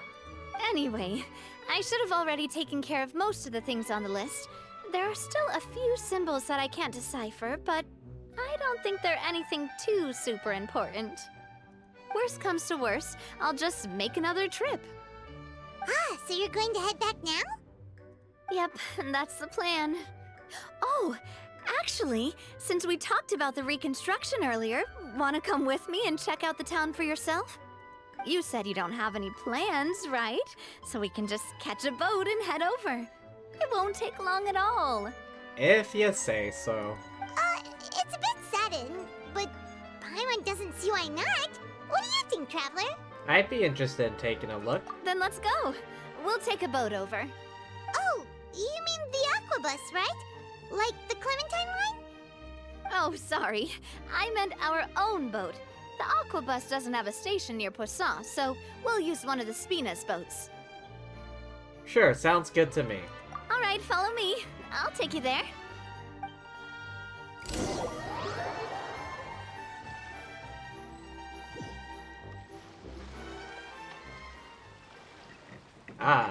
The engineer is still doing a few routine safety checks. We can head out as soon as we get the green light. So, Paimon has always wanted to ask. The 3 Aquabus lines are all named after people in your family, right? Yeah. Yeah, that's right. Callus and Navia are self-explanatory, while Clementine was the name that my mother went by. Yeah. Spina di Rosula was one of the main sponsors for the construction, right? If you provided the Mora to build the lines, then why isn't there even a dedicated line to Poisson? Spina di Rosula built all the lines, yet you still have to take a special boat just to go home. Paimon doesn't get it. Well, what I heard is that most of our businesses don't actually use Poisson as a hub, so there was no real reason to build a line straight to Poisson. You are right that it is a bit strange, though. If you've already committed to build 3 lines, why not just add a 4th? Yeah, that's what Paimon's saying. The Aquabus is so convenient, it's really a huge shame. Well, it is what it is. You know what my father was like. Even I often struggled to figure out what was going on in his head. Well, something that big also wouldn't have been just his call. But that would only be the case if he cared about what others thought.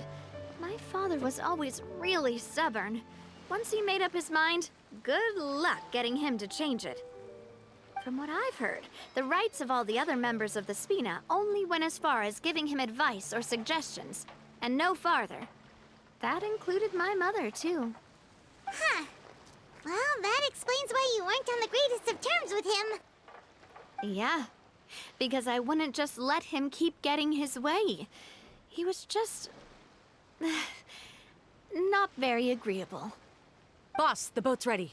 We can head out. All right, then let's head out. Onward.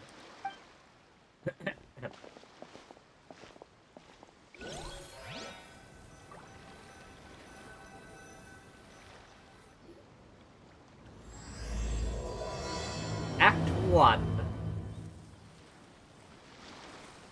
It'll be a while before we get to Poisson. Let's keep talking. Navia, what was your mother like as a person? Oh, Paimon, sorry. She totally forgot that you mentioned before that she passed away during childbirth, so you probably don't remember her at all. That's all right. I've heard many stories about her from the rest of the Spina. They've always said that they were sure we would have gotten along famously. While my papa was stiff like a board, my mother was supposedly super cheerful and funny. Their complementary personalities allowed them to make up for each other's flaws. My father would run the businesses and expand our reach, while my mother would keep the peace and make sure that everyone was happy. Their work made sure that the Spina could grow and thrive. Sounds like they were not just a well-matched couple, but fantastic business partners as well. Huh. Yeah, but those are just stories and anecdotes after all. It's hard for me to piece together a more complete or intimate picture of her.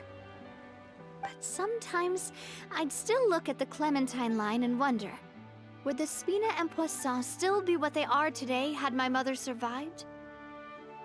Silver once said that a name is a kind of inscription, a way to etch a memory into the world. When given a name, a cold, inanimate object can gain a completely new meaning. Her mouth wasn't even moving during that. I will always associate the line with her in my heart. I didn't click anything. Over the past few weeks, I'm I've not also clicking begun to anything. appreciate how water can take in and hold our most intense feelings and memories, as well as how one may reflect on their past by watching the sea. I've lost many beloved people and memories to the sea. Even though I cannot stop for them and must continue to keep moving, the fact won't change that they existed in my life and gave me the reason and motivation to move forward. Do you miss them? Always. But no matter what, we can't change the past. But I tell myself that I need to keep looking towards the future. Everyone, even my parents, have already overcome so many obstacles. Besides, I'm the president of Spina di Rosula. I've got to keep my chin up.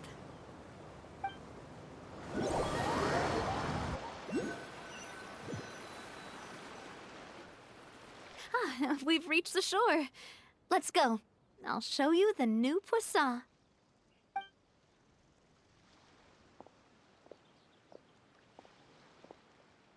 Navia, do you think she's doing all right?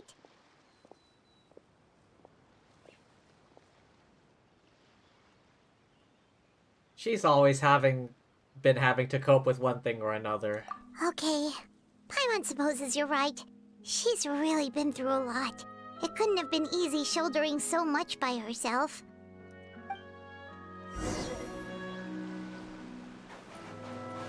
Enter Poisson.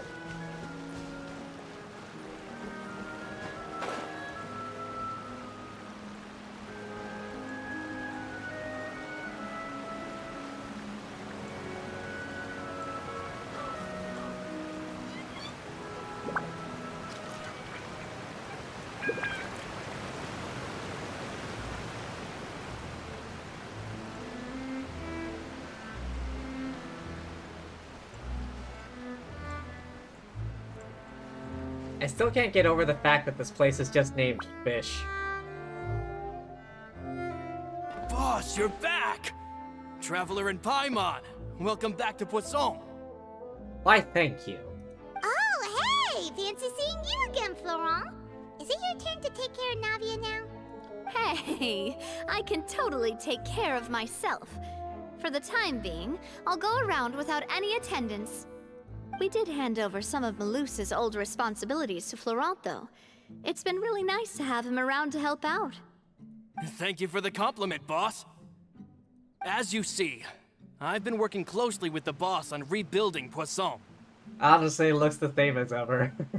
Mr. Malus was an extremely capable and respected member of the Spina. I've got some really big shoes to fill. All right. There's no need to be so formal. Everyone's practically old friends by now. Were you waiting here for me? Did we manage to make any progress on the statue? Wait, statue?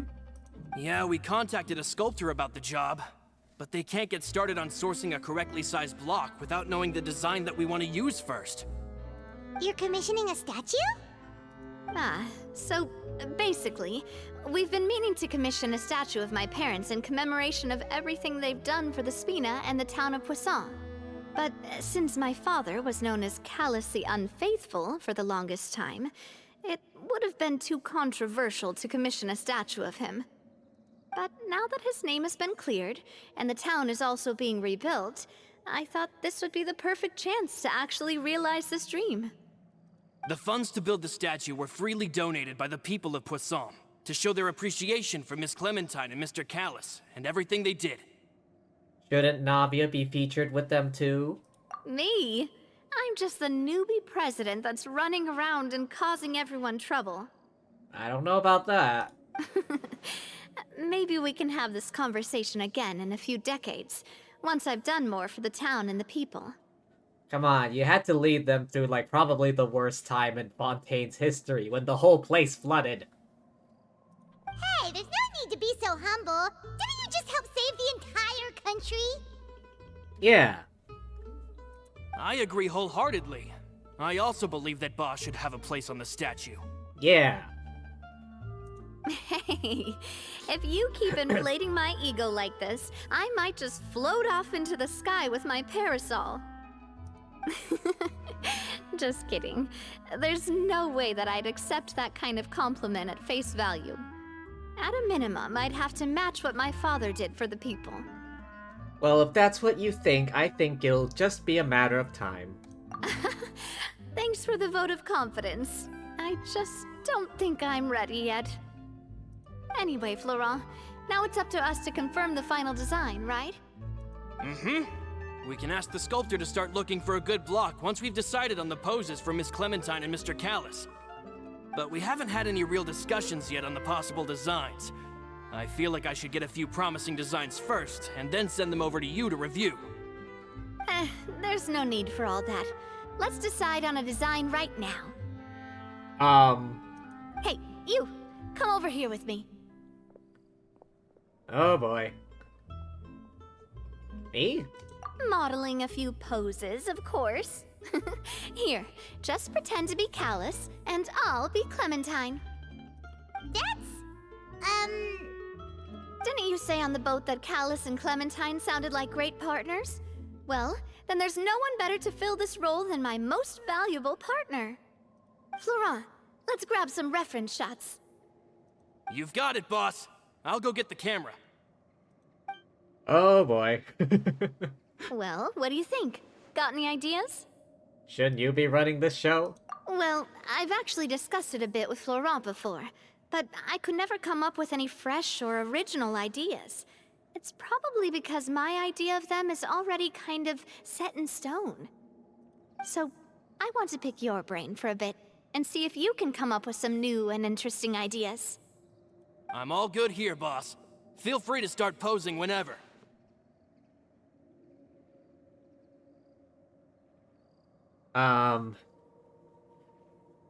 Looking out into the distance. By that, do you mean as if we were standing on a boat and looking out at the sea? Sure, let's give that a try. Whoa, you really remind Paimon of a captain and their first mate. Look over there, my dear Clementine. As you can see, every tree on that island is dripping with mora fruit. But there's something off with the composition. This pose makes Mr. Callis look too tall next to the lady. Oh, I see what you mean. Then let's swap.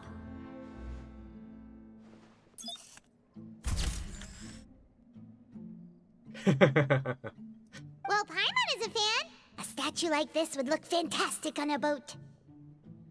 Wait, but we can't do that. Very few people would see the statue if we were to put it on a boat. This statue is meant to be placed in the town. But then, since we're putting it in the town, the whole point of the pose would be lost. Oh, okay. We'll try to think of something else. Imposing? Imposing, huh? Oh, I've got it. Let's try this.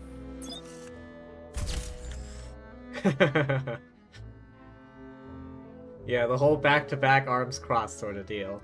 This pose! It makes me recall Spina di Rosula's glorious golden age. But isn't Clementine's pose a bit too bold and heroic? Was she really that kind of person? If we were to stick with this pose, maybe people would wonder if she was actually the real boss behind the scenes. Well, tabloids did indeed speculate as much back in the day, but the Spina pulled a few strings and made both the report and the journalist disappear. Oh, Paimon was just kidding! Please don't make Paimon disappear. What Florent meant was that we asked the journalist to choose a new alias. You're right, though, that this may not accurately represent the image of her in our hearts. Let's try to come up with something else. Okay, happy pose then. A happy pose? You mean something like we were laughing together at a funny joke? I don't know about that. Would all that be able to come through with just a picture? Would we even be able to tell what they are supposed to be laughing about? Yeah, and that'd probably be a massive pain to sculpt as well. Could one of you try striking a pose like you're talking while the other one laughs?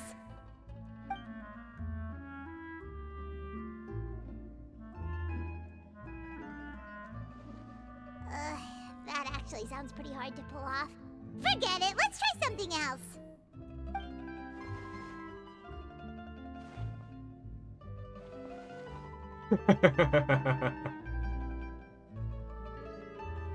It's just a montage of different poses. We tried a bunch of different ideas, but none of them felt right. Paimon's all out of brain juice now, too. Oh, don't worry. We still got a lot of reference shots out of the session, and each of them can be considered to be a souvenir in their own right. Let's just keep the ideas we tried as backups.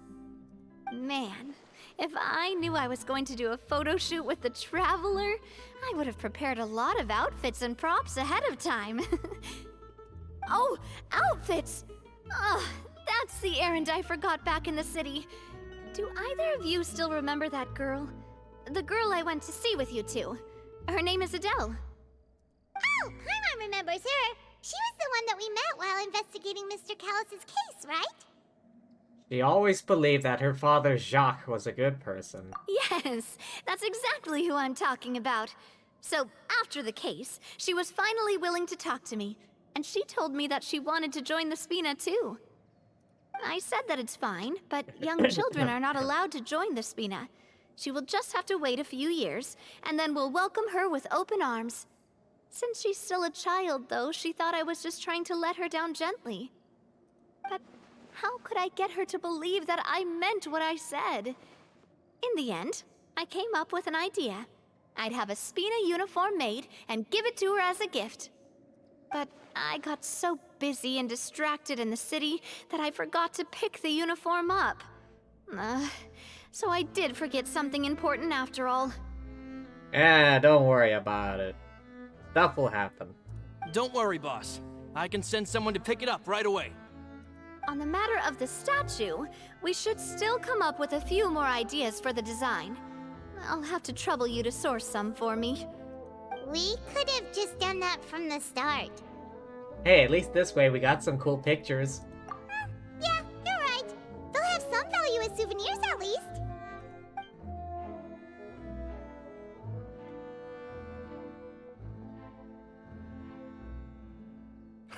Navia! Florent, guess who's back? Huh? But aren't you supposed to... Oh, well, if it isn't Coulter. Back already from the Fortress of Meripede? That's right. I finally finished serving my time.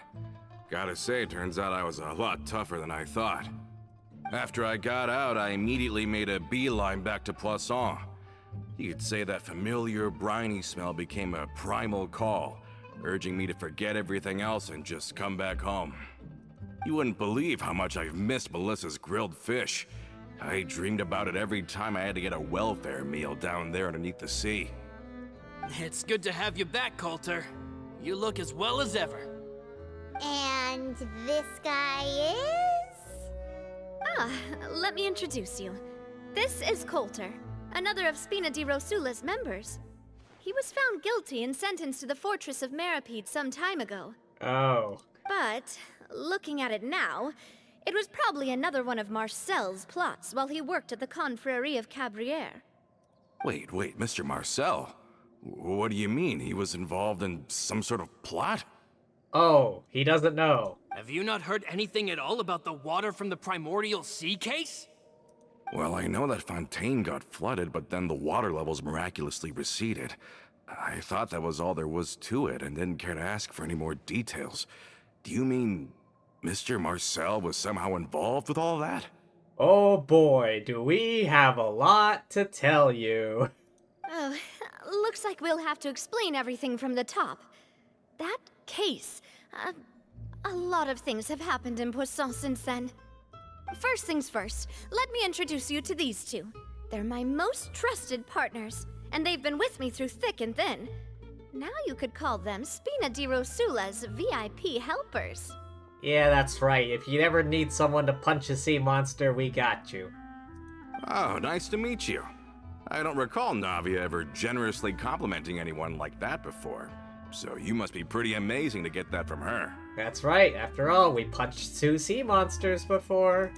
Yeah, we are indeed pretty amazing.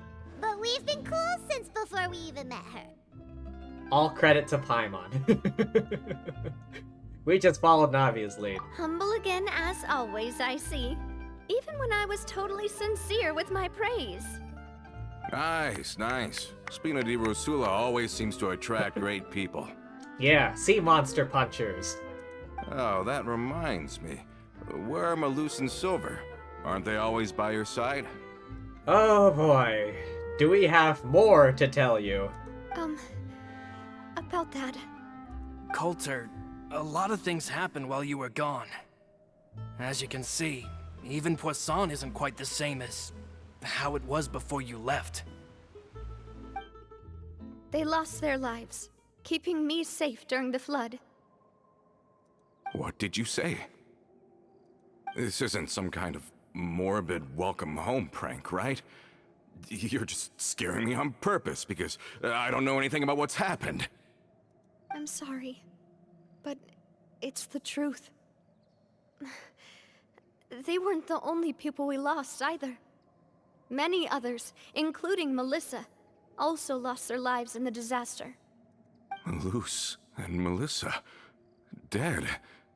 They're just gone?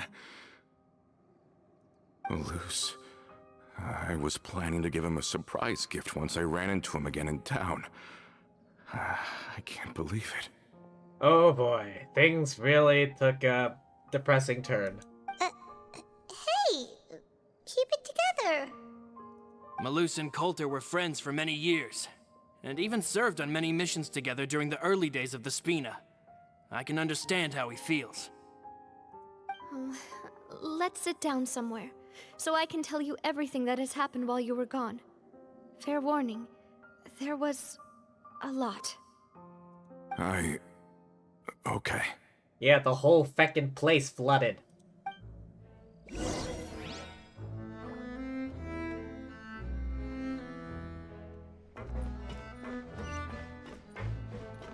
Up there? Alright.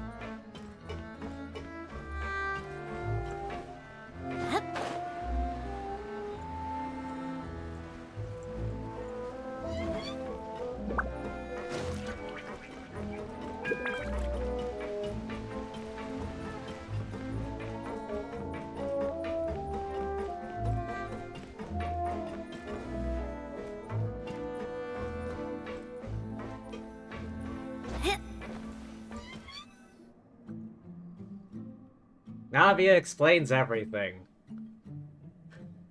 All of this, it's unbelievable. I can't believe that those stories were real. It all really happened. Has the world gone mad? Had I not personally experienced all those events, I would also have found them very difficult to accept. I think you and I both feel the same way about the profound tragedy of Melusa's loss. And the sheer depravity of Marcel's actions. You mean Vacher? I thought Mr. Marcel would always stand by the Spina. Everything he had, the Spina gave to him. It's unconscionable to have received all that, and yet still plot to kidnap and dissolve you for his insane research. The good news is that the Confrérie of Cabriere is no more. Gone with them too is the entire synth manufacturing and distribution network.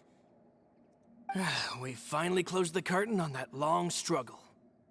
Are you sure? But if Marcel wanted to rebel against us, he probably sent word in secret to Romeu. Romu? Huh. Not a name I've heard before either. Florent should remember him. You see, there was once a major internal dispute regarding funding the construction of the Aquabus lines. Romeu was the leader of the faction that thought such a vast sum of mora would be better spent improving the town of Poisson. Oh. But Mr. Callis believed that an opportunity to collaborate with the court of Fontaine and the Fontaine Research Institute was hard to come by, and would allow us to build many valuable relationships. I can see the reasoning. Not only would the Aquabus be a good business investment, it would also boost our reputation among the general populace, eventually paying us massive dividends down the line. But the two couldn't come to an agreement. Romeu ended up taking a lot of people with him when he left Spino di Rosula altogether, and the split was on extremely bad terms. Ugh. And with Papa's stubbornness, I can definitely imagine how it must have gone down. And of course, when he was suffering the slings and arrows of outrageous injustice, those relationships that he spent a fortune to build didn't help in the least. Yeah, you could say it was the price he paid for sticking to his beliefs. That couldn't have been the first time a dispute like that happened, right? Oh, that's a good point. If Callus was really as stubborn as you say, then wouldn't he have argued with the rank and file all the time? Oh yeah, it eventually became a thing that just happened on every day that ended with Y. But Navia, boss, you might not know this, but he wasn't always like that. He used to be a lot better with taking counsel. With him listening to our advice, and Ms. Clementine also frequently on our side, it was pretty smooth sailing for a good many years. But on the matter of the Aquabus, even Ms. Clementine completely stood by Mr. Callus's side. Huh. I never knew. But from my perspective, Romeu's position had a lot going for it. Couldn't they have sat down and talked it out? I think the Aquabus was just the straw that broke the camel's back. On that topic, they eventually came to a rather radical conclusion. Radical meaning? They believed that Miss Clementine lost her ability to serve as an impartial mediator when she became pregnant with Callus's child. So, they thought she had betrayed them?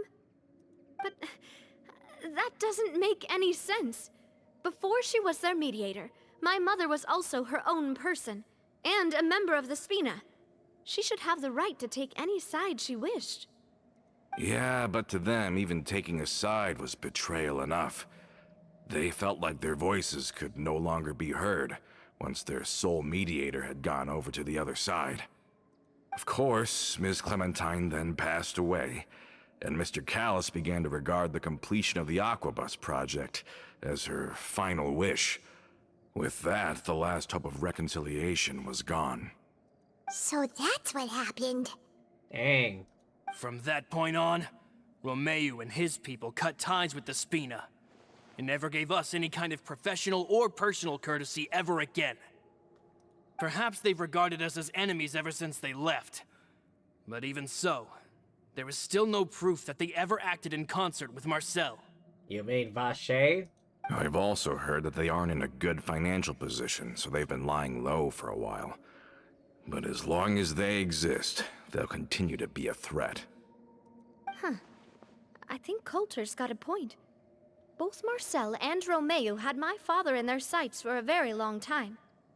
Even though Marcel's faction has been dissolved, we still don't know anything about Romeu's whereabouts. If they're still trying to get revenge on us, with how distracted and vulnerable we are, now would be the best time. Alright. We gotta go punch some people. Good thinking, boss. We should keep an eye on them at all times. I'll let my men know right away. Mm-hmm. Thank you for that, Florent. And Coulter, thank you for telling me about this as well. Don't worry, it's nothing. Do you have a moment right now? How about we go out for a walk? I need to disable the join request. I've heard so many incredulous things today. I'm finding it a bit hard to calm down even now. I mean, to think that I'll just never see them again. Ah, in that case, why don't we go back to the court? I can pick up Adele's uniform while we're there as well. It'll save Laurent's guys a trip. Want to come with me again, you two?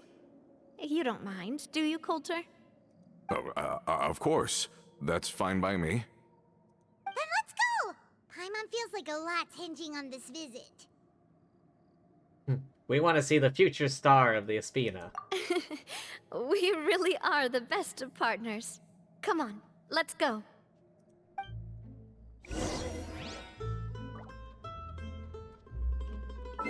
Alright, hang on. I gotta fucking disable that. I thought I did. Reject join request.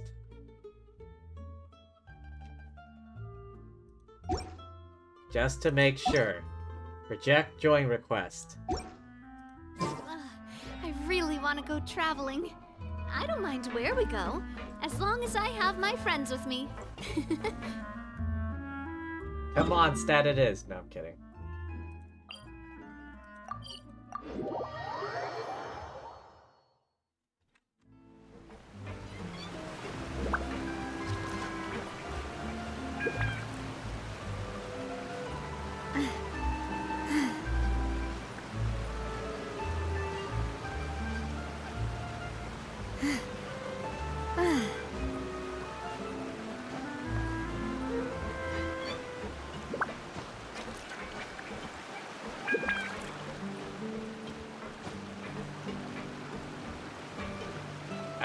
This way? Are we not taking the boat this time? It's nice to walk from time to time, isn't it?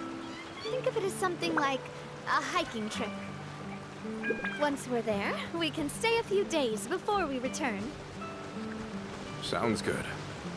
I haven't walked this road in a long time.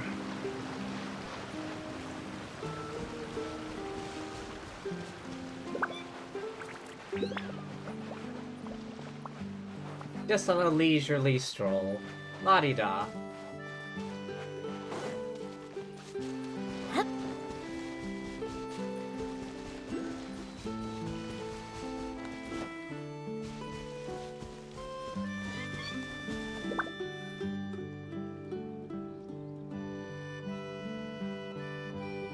Well, we've walked far enough for now. Let's take a break. Let's get snacks. Since we're out for a walk, we shouldn't stress too much about the destination. I've grown old, so I'm not as fit as before. It's a good thing that at least my work down in the fortress was quite the workout. Well, Paimon thinks you're doing great. We didn't have to slow down for you at all. Back in the days before the aquabus lines were built, we often had to hike north with our goods, then catch a boat to the court. Malus and I must have traveled this way hundreds of times. When we were tired, we would lay down for a while on the grass, and when we were hungry, we'd catch a fish or two. The Spina was still on the rise back then. Mr. Callis was generous, and everyone had the chance to strike it rich. So, of course, we all worked really hard. And now, in the blink of an eye, the aquabus lines have been built, and this road has fallen into disuse. I don't really think that's a bad thing, though. Oh, I know. I was just being a little nostalgic. Then let's stay here a bit longer. Anyone want snacks? Oh, is this another chance to try some of Navia's macarons? Paimon's been dreaming of them. Yep, I figured you wouldn't say no to a few more. Oh, wait.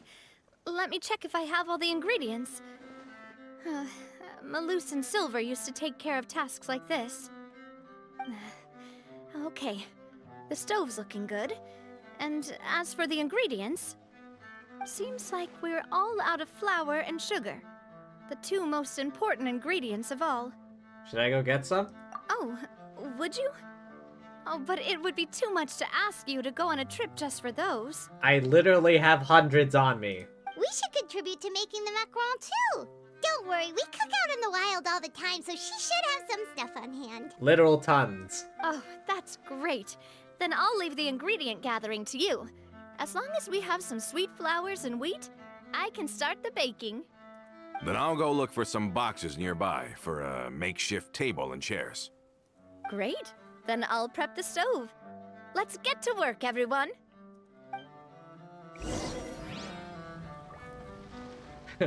Navia, it is I, your evil clone. Ooh. How did it go? Did you find the ingredients? Oh. Done. Done. Literal, over a literal 1,000, literal hundreds. You've all done your part. Just leave the rest to me. Bakes a batch of macarons with her usual gusto. These macarons look and taste magnificent! Your cooking is as good as ever, Navia. Boss's baking skills have always been famous. Everyone in the Spina knows how exceptionally talented she is. Those are some giant macarons. Oh, it's just a hobby. There's no need to praise me for it like that. Have you two seriously never considered joining us? You're so close to the boss, and she obviously trusts you with all her heart, so... You really want to poach me from the Adventurers Guild, huh? Was it that obvious? I just thought you would be a great fit, that's all. You just happened to walk in on our little reunion. It's actually been quite a while since we last spent time together. Adventurers never stay in one place for long. The name of Spina di Rosula would just tie them down. Besides, after everything we've been through together, I'm sure our hearts would remain intertwined even if we found ourselves on opposite sides of the world. Navia's right. Even if Paimon was far beyond the horizon, she'd still remember the delicious taste of Navia's macaron. I understand now. Then I am very lucky indeed to have been graced with the chance to meet the two of you. I will endeavor to make the most of this short yet fortuitous encounter, and enjoy every moment we spend together. We've got no wine with us, but let's still toast with water, in celebration of this moment. What was that? Cheers! Hey, what are you doing? Quick, join in on the toast! Cheers! May your travels go smoothly, may the Spina continue to grow, and may our friendship last until the end of time. Is someone in that shrub? All set? Let's move out then. I asked some old acquaintances in town to make Adele's uniform, so we should be able to pick it up right away. Nothing here. Or is it this shrub?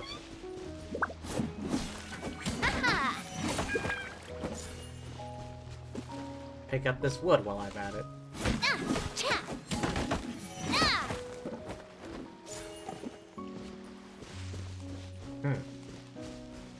Seemingly not.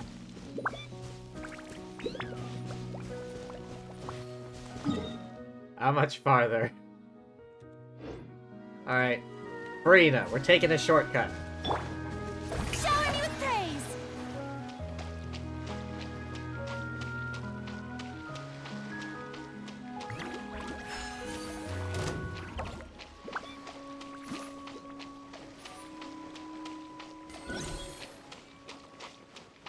Wait, did they actually beat something?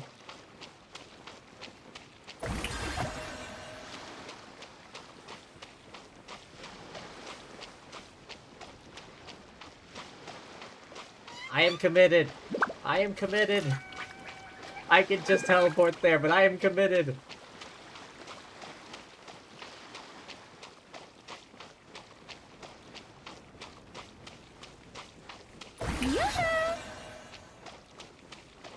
Wait, there are archers out here?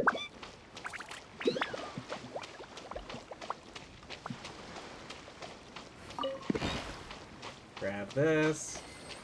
And that. Oh. Ah.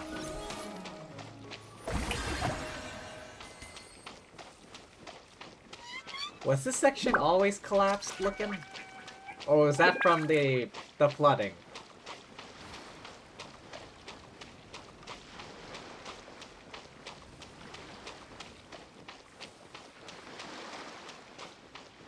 Strike a pose! Oh my god, she's got infinite water walking.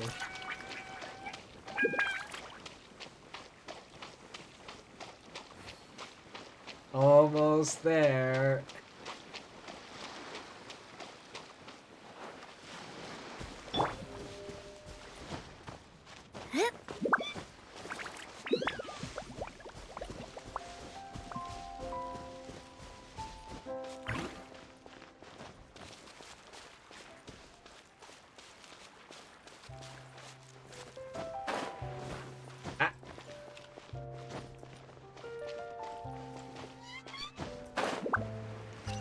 Ah, right down there.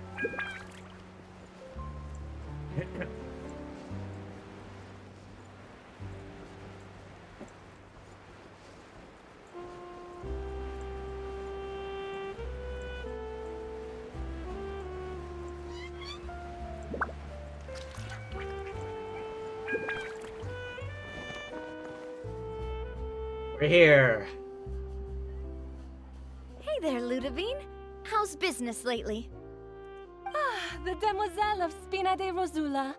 I must say, your generous patronage is the one thing keeping me from going bankrupt. Nonsense. We all know what a talented businesswoman you are. Oh, and don't forget, she's the boss now. My mistake, my mistake. I just got so used to calling her Demoiselle. Are you here for the uniform? Yep. I forgot to drop by earlier when I was running errands around here. I didn't expect Demoiselle to come and pick it up in person. It's just a uniform after all. Any of your folks could have come instead. I suppose. Navia's always liked to take even small things seriously. Hey, that's not the only reason I'm here. We mostly just needed a walk to clear our heads. There are few things more uplifting than taking the first step on a new journey. Boss has got a point. Going on a trip with friends is always better than staying cooped up at home. Is this guy just standing in front of his shop, or is he trying to spy on us? Very well. Please, wait here while I retrieve the uniform for you.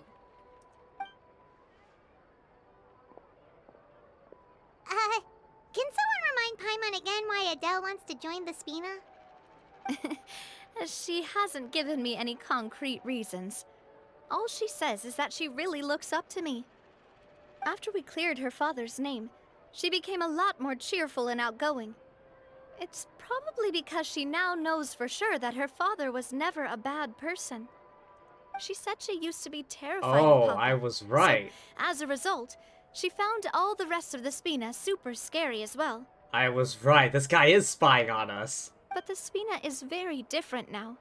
She mustered up the courage to talk to me, and felt like I could really understand her. The two of you have contended with similar circumstances. Yeah, you could say that. By uncovering the truth about the case, I was able to give her closure at the same time. Yeah, what's up with this guy over here? It's not just coincidence that he's standing there. He's spying on us. She said that she wanted to become someone like me. Someone who could lend a hand to others, instead of standing still and waiting for others to help her. From the sound of it, she'll be a wonderful addition to the Spina. I think so too. But for now, let's focus on giving her a great atmosphere to grow and thrive. She can commit to us once she's older, and can really make that decision for herself. So I wasn't just hearing things. Is something up, Traveler? We're being followed. Someone's tailing us. Huh? Tailing? Oh, Paimon's coming. I'll go check it out too. Coulter, please hold on to this for me. All right. Paimon saw them too! They headed up! Rod, damn it! Right there!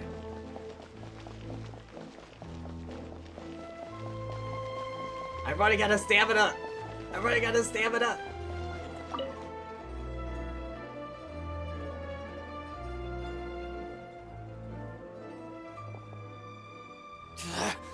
We knew you were going to be difficult!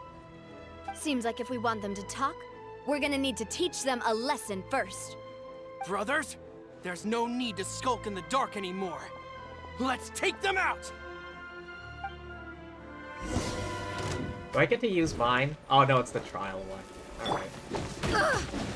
Right here, right now. Emerge. Ah, crap! I forgot! Cannon fire! Oh, I don't have cannon fire. Hey there! Coming at ya!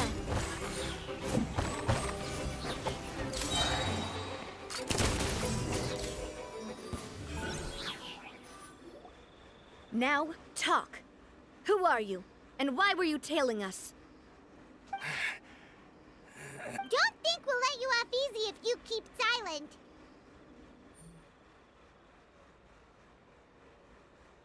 We've got people up above and down below as well.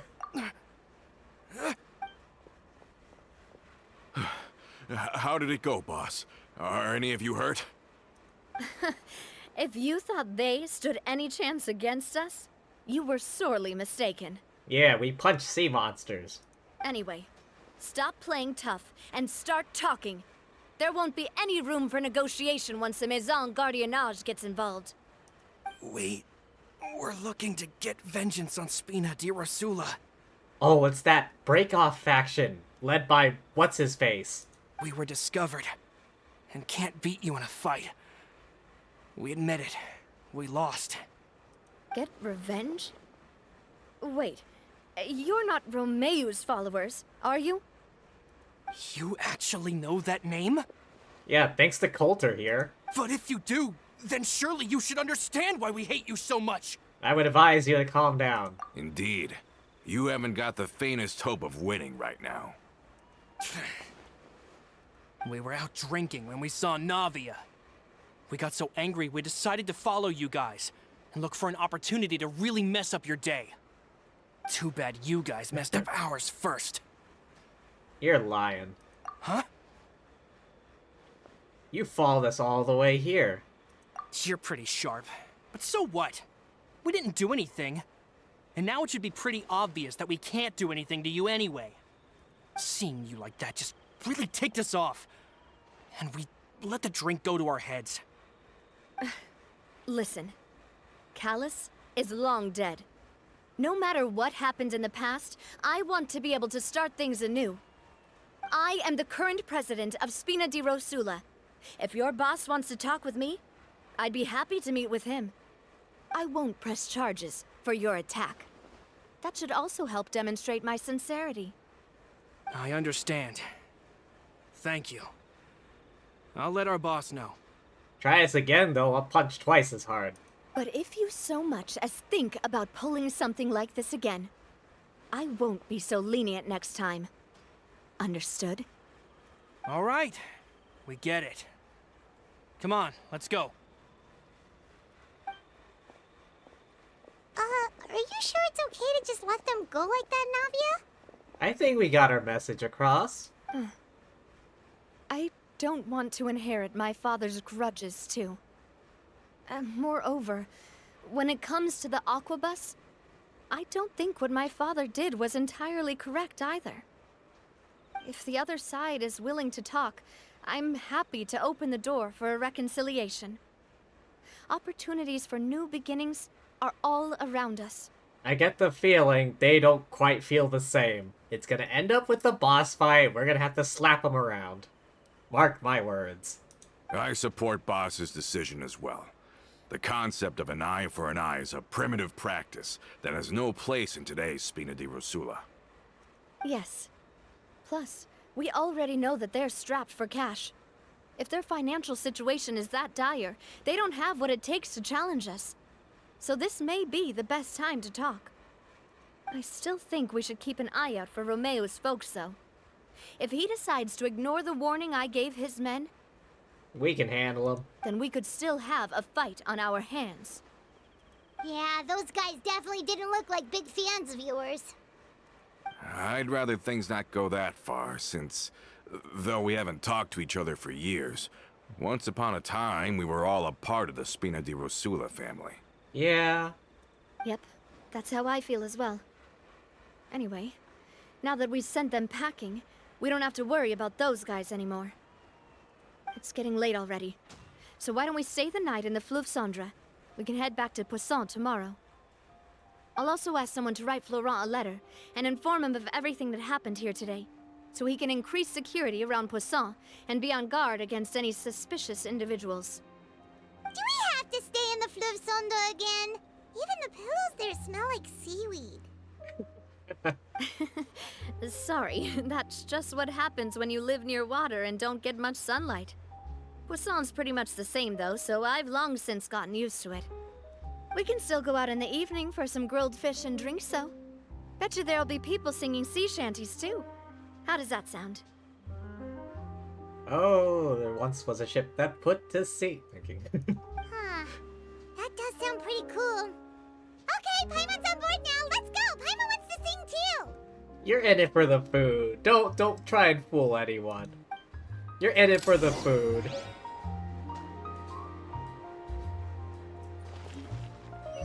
Which way?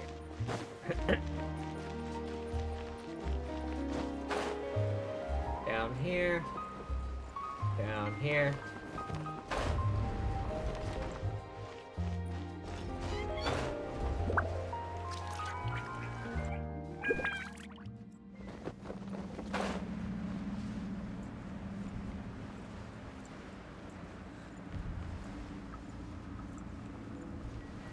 Lunch!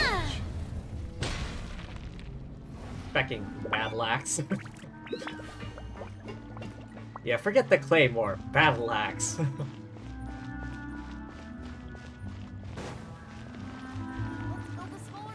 waterway here is too narrow.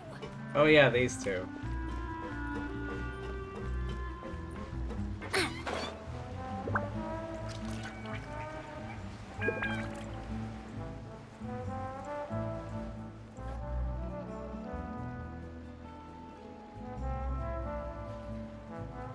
Coming back here really does feel like this place is starting to grow on Paimon. If you think about it, it would be kind of weird if the Spina's base at the court was some super luxurious building like the Palais Mermonia.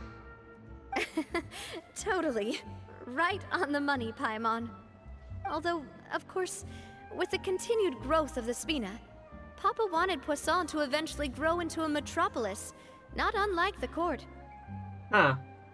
He was a very ambitious man, who rarely looked behind or beneath him. For better or worse, that always made him stand out from the crowd. And that's also why people hated him just as much as they loved him. All right. Why don't you go wait for me at the restaurant? I'll go do some prep and I'll get someone to tidy up your room while I'm at it. You can use the same room as last time. You still remember the room number, yeah? Yeah. Yep. Kinda hard to forget when there are only so many rooms here after all.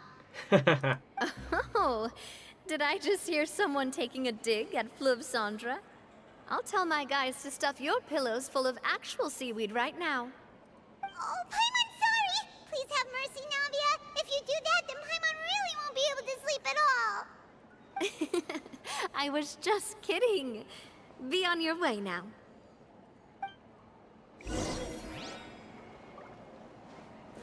Sit inside, wait for the banquet. It's taking him so long. I guess we're finally on the... Just say what you mean.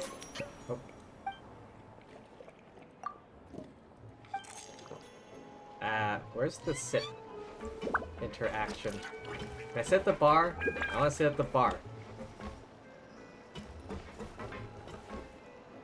Sit inside. Am I in the right spot? Oh, there. It was that stool. I wanted to sit at the bar. Yeah, you have a good night. Someone knocks at the door. Are you asleep yet? Navia? Oh, no, not at all. I just figured that since we don't get to enjoy nights like these very often, we should try to enjoy it to the fullest. Why is the light flickering? You see that too, right? Wanna go fishing? I've got some rods and lures ready. Can you fish down here? Aren't there fish down here?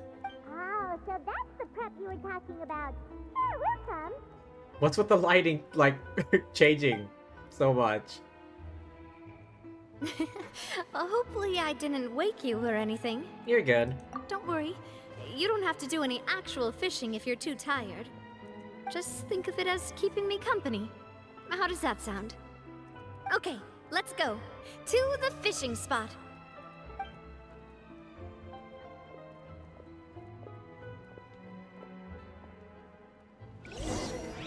Nothing like a bit of sewer fishing.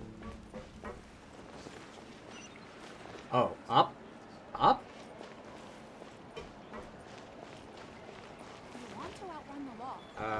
Hang on.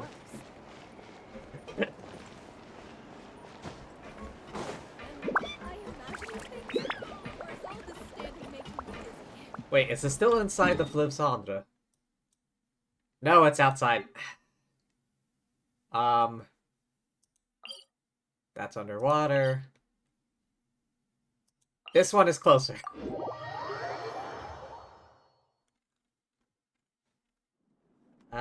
This way.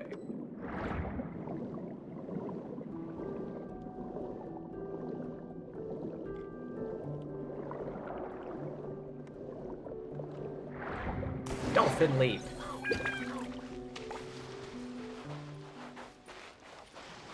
Oh, here.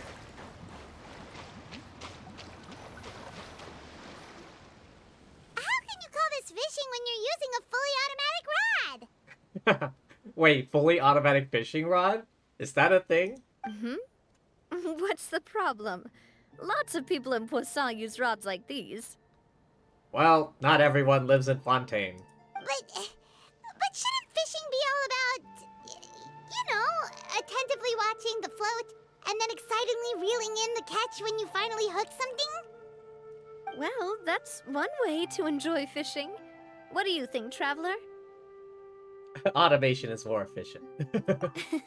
That's how I feel as well. To me, I'm happy as long as I catch some fish. Yeah, plus you feel kind of bad if you spend all day and you catch absolutely nothing. Honestly, Paimon's mainly shocked at how much energy you still have at this hour. Usually by this time of night, it's a struggle for Paimon to even keep her eyes open. Huh. It might just be something that runs in my family. What, being a vampire? That's a thing? I'm sure you'd get even sleepier if I delved more deeply into it. Anyway, I was just thinking about how grateful I am to my mother, as well as the rest of the Spina. Your mother? My father always had a lot of unrealistic expectations for me. But the more that he tried to get me to become like him, the less I wanted to listen to what he had to say. My mother never had those kinds of expectations, though. I've heard that she had only one wish for me, which was that I would have a happy and secure childhood. All the members of the Spina greatly respected her wish, so no matter what I did as a child, they were happy to humor me. Can you imagine? Whenever my father wanted to scold me for something I'd done, everyone would form up into 2 rows and just stand silently and listen to him rant. Malouse and Silver were always there too. No matter what Papa yelled, nobody else would say a word. Eventually, Papa must have recognized scolding me over trivial matters was pointless, because he eventually stopped getting on my case so often. Paimon would have never guessed. Huh. Yeah.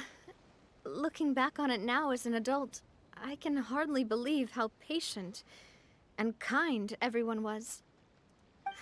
When I was young, I often thought that I could do whatever I wanted, because there'd always be someone there to clean up after me.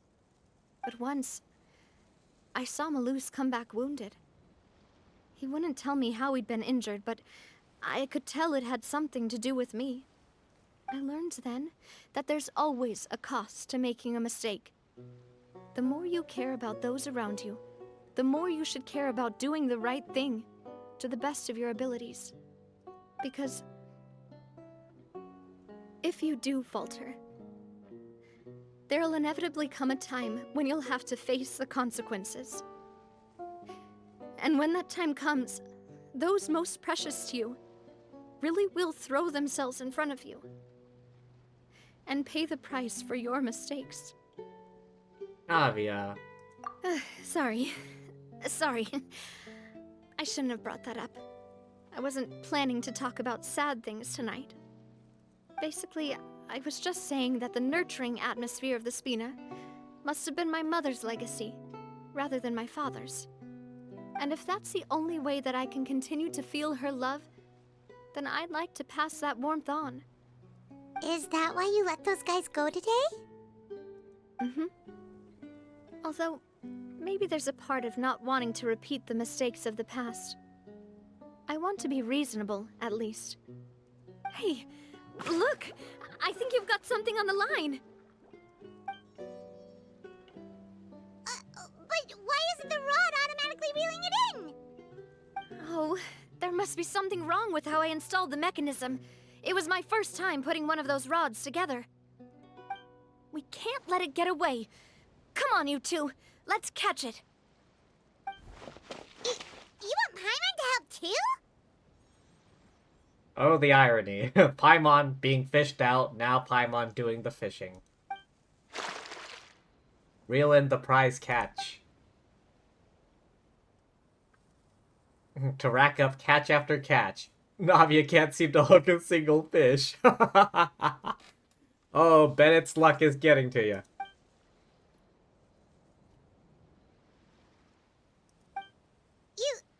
You didn't attach a hook to your line?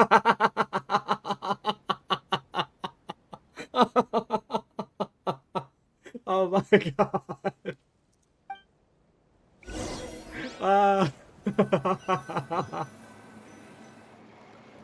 Stop wasting time! The boss ain't gonna wait all day! We'll go ahead with the operation tomorrow. Do with that information as you wish. Wait, what's happening? Well, your rod was missing a part too, so I guess that makes it fair. Well, if we're just talking about the number of missing parts, sure.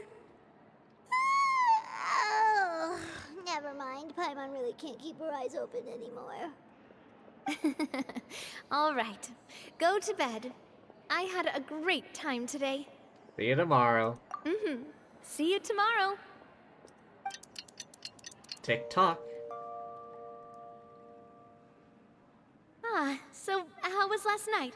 Did you get a good night's sleep? Paimon dreamt that she danced with the sea stars, so you could say it was stellar. Get it? Don't quit your day job, Paimon. Huh. And where did you get that from? I didn't know you had such a great sense of humor. See? This guy gets it! Anyway, let's head out. I'll arrange for a boat to take us back to Poisson. I'm sure Adele will be happy to see you two again. Paimon hopes she'll really appreciate your gift. I hope so too.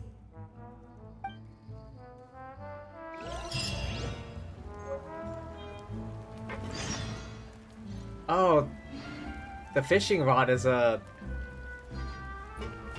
Serenity pot thing. The teapot thing. The decoration item. To Poisson. Away!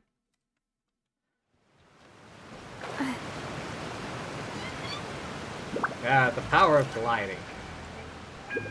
Who invented the wind glider? Someone in Mondstadt, I think. Probably not Venti. Adele, we're back! We brought you a gift from the court, too. Whoa! Thank you so much, boss! Boss. Don't call her boss, okay, Adele? Just Miss Navia would be fine. Oh, it's all right. I don't mind. Besides the gift, I've also got another surprise. Guess who's here? Sea monster puncher extraordinaire. It's been a while! Hello there. Oh, it's you two. It has been a while indeed. Thank you so much for your help on Jacques' case. Don't worry about it. I've heard that you also helped save all of Fontaine. You're truly just like the great heroes of legend. Just another day on the job. Literally. You're really amazing! And if Miss Navia's your friend, then she must be super amazing too! You betcha. What's in this thing? Can I look? Of course. Go ahead. Oh yeah, the uniform. Oh, it's a Spina di Rosula uniform! Is it for me? But isn't it a bit big? It's for when you get older. Well, it's a gift for future you. When you first told me that you were interested in joining the Spina, I was overjoyed. But it's the Spina's responsibility to protect everyone as well. Being a member means becoming involved in all kinds of dangerous situations. And since you're still young, I don't want your mom to have to worry about your safety. So, I turned you down then by telling you that you'll have to wait until you're older. But this uniform is a promise that you can join us once you're old enough to wear it. Oh, so that's it. Well, thank you so much, Miss Navia. I'll work hard and grow up as fast as I can. Yeah, take your time. No rush. But you can't really grow up faster by working hard. You've got to be patient. Everyone, I'm really grateful that you remembered my daughter's wish and took it seriously. Thanks to the protection of the Spina, even though her father's no longer with us, we've still felt plenty of warmth and security. Oh, it's the least we could do. As long as you live in Poisson, even if you're not an official member, you're still part of the family. Boss! What happened? Huh? Is something up, Florent? I've got something urgent to report. Romeu and his folks have gathered outside Poisson and even shipped in a huge pile of explosives. What? Explosives? What do they want? It seems like they've been planning this for some time. We started investigating as soon as we received your letter yesterday. But Romeu and his folks must have gotten wind as well, because they abandoned their former posts before we could even check on them. We investigated their tracks and found out that they're after Poisson. They have smartened up since we caught them red-handed at the court? Seems like they've got no interest in sitting down and talking at all. We should have gone straight to the Maison Gardiennage. Sorry, I underestimated the situation. Well, too late now, I suppose. Florent, where are they keeping their explosives? On the hill to the east of Poisson, near the Clementine line. Wait, could that mean... They want to blow up the Clementine line? Certainly sounds like it. Romeu and his followers hate the Spina and everything to do with Callus.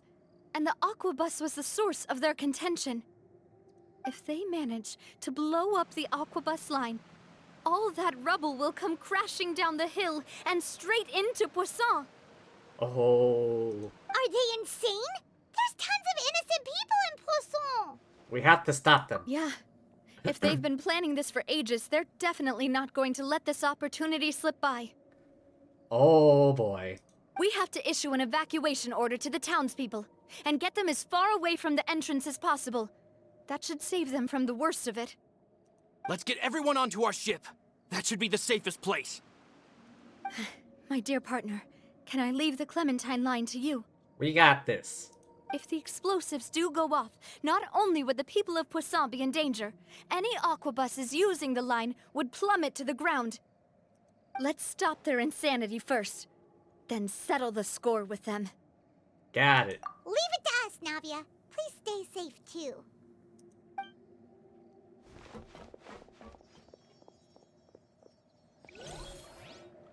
Let's go, you two. We've got to act fast. Miss Coralie, please take Adele to the ship. Why do I suddenly have a bad feeling?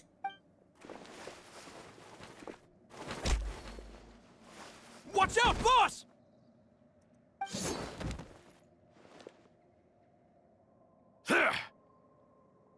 So Coulter was a traitor the entire time. You know, I thought that was him talking to that one guy back in Fleuve Sonde.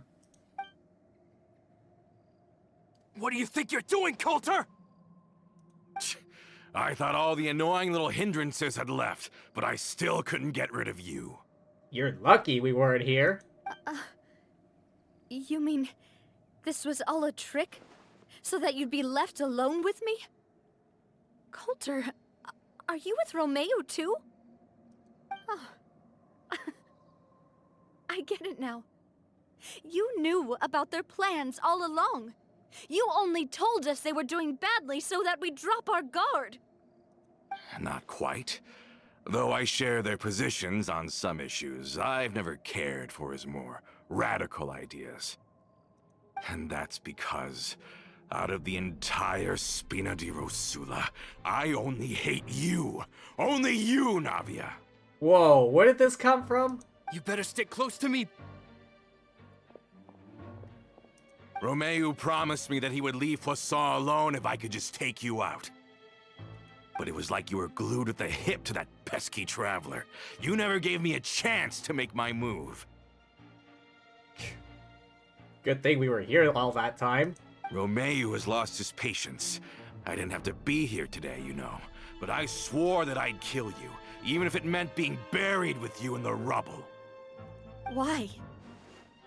Only someone as clueless about the past as you would ask such a foolish question. You never saw the heyday of Spina di Rosula, nor did you ever live through the golden age of Poisson. But I saw it all with my own eyes, and then I had to watch it all die, little by little. And it was all because of you, Navia. Yo, hang the feck up. Clementine died because of you. Callus died because of you. Malus and Silver died because of you. And so many more dead. Everyone dead, all because of you. So the shock and grief you showed us before, that was in Act 2? Now you're catching on. I heard Malus was dead the moment I got out. Did you know? Down there in that blasted fortress, I spent a long time thinking about what happened, and resolving to apologize to Malus as soon as I got out. Back then, because of that aquabus, we had a huge fallout. I was convinced that all he cared about was loyalty, and that he had completely lost his capacity for critical thinking. The years passed by in a blur after that. I thought I had finally begun to understand him, and that he could help me relive the good old days again. But then he died, and it was because of you again, Navia. It's always because of you. I once loved the Spina and Poisson more than anyone else. But what is left now of either besides death and ruin? You've single-handedly destroyed everything that was beautiful. Everything I've ever loved. Don't listen to him, boss. He's just spouting nonsense. Have you ever considered that maybe the people around you don't actually care about you at all? Have you ever considered that maybe you only get respect because you're Callus and Clementine's child? That you've never done anything worthy? That you're just a big nothing? Have you ever considered that maybe people don't stay in Poisson because of you, but only because they have such beautiful memories of the past before you came? Jeez. Way to misplace your anger, dude. Because if you do falter, there'll inevitably come a time when you'll have to face the consequences. And when that time comes, those most precious to you really will throw themselves in front of you and pay the price for your mistakes. Yeah, looking back on it now as an adult, I can hardly believe how patient and kind everyone was. But is that really why they support me? Is their kindness real? Hey, don't go doubting yourself now. Shut your mouth! I, for one, really like Miss Navia, and my mom loves her too! I don't know how to explain it, but I like her, and that's that! Has this not caught anyone else's attention in Poisson? I'm sure Mr. Malus would be extremely disappointed in you right now. You've somehow managed to pin the blame for every mistake and tragedy in our history on the boss herself. Get out of the way, Florent. I don't want to hurt you. You're gonna have to. Boss, there's no time for this. Stop hesitating and get out of here before you get buried. Maybe you think you're being the realist by painting the history of the Spina and Poisson like this. But the love that I felt from everyone was just as real. I felt it. They've helped me get to where I am. And even now, I will continue to believe in that love. So let me show you just how much I love the Spina di Rosula. Oh, jeez.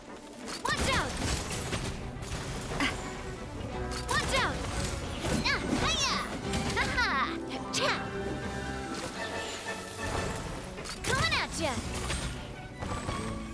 Come on, burst up, burst up! Cannon fire! Silver send-off from the Spina with love. Hey there!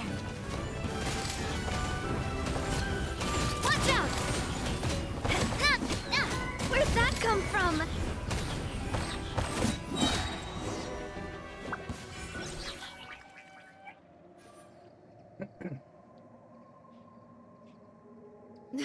Laurent, I'll leave the town to you. Summon the other members and help with the evacuation of the townspeople. If you find any of Coulter's accomplices, subdue them quickly, and don't give them the chance to harm any ordinary civilians. I can't allow my partner to face the danger on the Clementine line alone. Got it, boss. I'm on it. Are you okay, Navia? I don't know, but I have to go.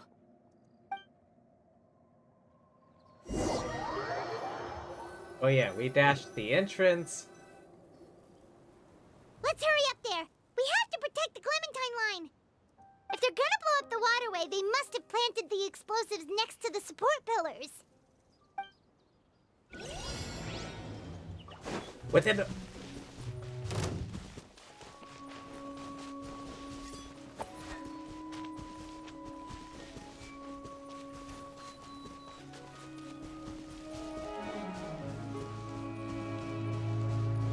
Can I just gun it?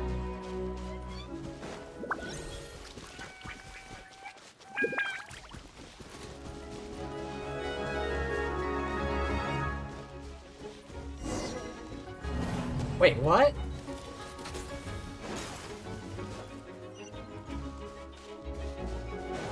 Do I have to fight them? I thought name of the game was just get there as fast as you can. I didn't know I'd have to fight them.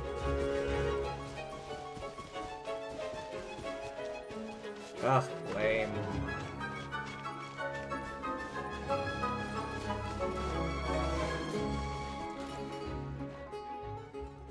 Let's hurry up there. We have to protect the Clementine line. If they're gonna blow up the waterway, they must have planted the explosives next to the support pillars. Yeah, so why are we stopping to fight?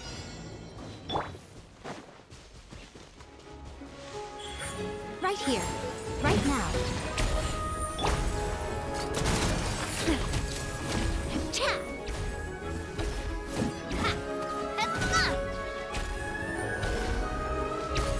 Hey there! Oh, so I have to fight. Emerge. Right here. Hey there! Coming at ya! They certainly brought a lot of muscle. They're really slowing us down. But if we're meeting resistance, we must be heading in the right direction.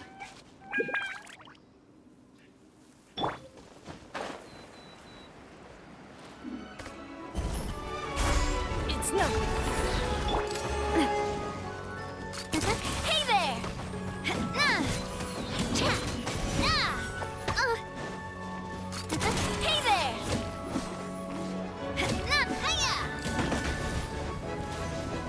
Watch out! These must be the explosives, right? And this is the control mechanism. How can we disable it? I don't know. Oh, Paimon's too scared to touch any of this stuff. What's this? Huh? There's a strangely shaped hole here. What is it for? A keyhole? Or some emergency switch? Oh, that certainly sounds possible. Maybe one of the people we just beat up has the key. Okay, you take this side, Paimon will take the other. Let's see what we can find.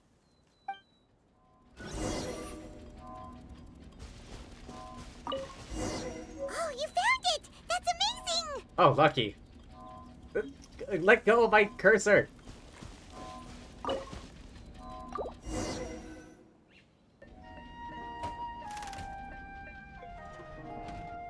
That should do it, right? Hopefully. Navi and Florent should be able to relax now. We should still check out the perimeter, just in case. Oh, you're right. They could have set explosives elsewhere, too. Let's go.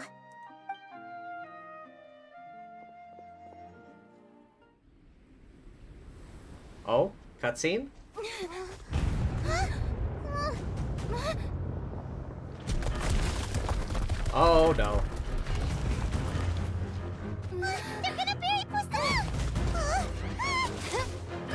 Oh damn, she's fast.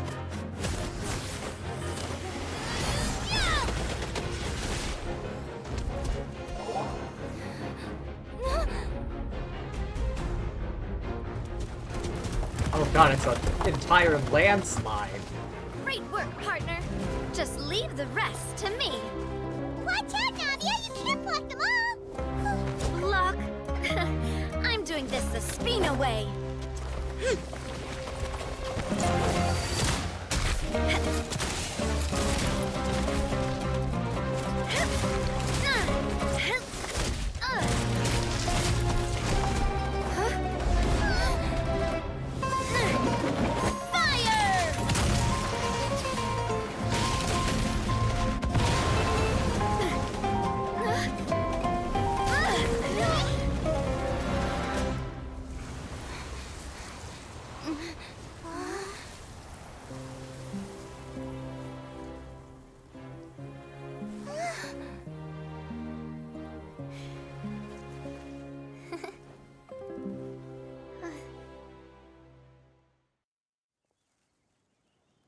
Damn. She got the moves.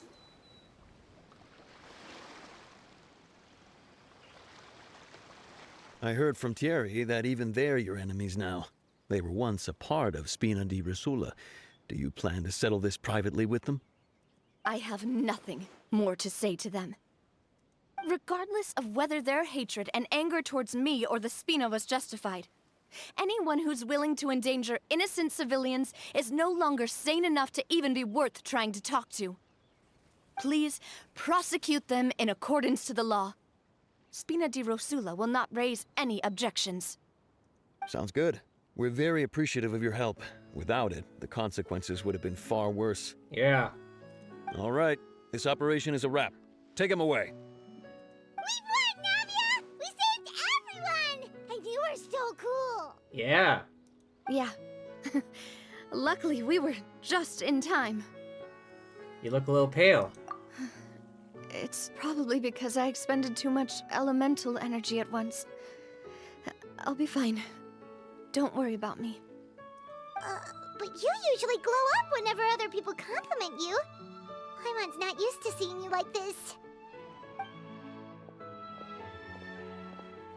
Boss, we managed to catch all the infiltrators in the town. The Maison Gardiennage is taking them away as well. Seems like Romeo really went all in on this mission. If he sent literally everyone he had, though, that also means we've caught them all, too. We won't have to worry about them from now on. Don't we still have to catch him, though? Got it. That's good, at least. Ah, the traitor. Coulter. I can understand how you feel. The things that we lost, they're forever beyond our grasp now. And that makes them appear even more precious. I am not callous, and I will also never become him. The Spina and the Poisson that you loved are both gone. But I will not change how I feel about our future. I still believe that this is a great opportunity to start anew. I will spend more of what the Spina earns on the betterment of Poisson. What's more, I'd also like to propose some changes to the Aquabus routes, so that one day, the people of Poisson will enjoy the boons it brings as well. I know what you're trying to say. Mr. Callus would never have said anything like that. There are too many things in life that are just beyond our control. In that, we are the same. Henceforth, you are no longer a member of Spina di Rosula. But once you're discharged from the fortress again, you're welcome to pay another visit to Poisson. Thank you, Navia. Damn.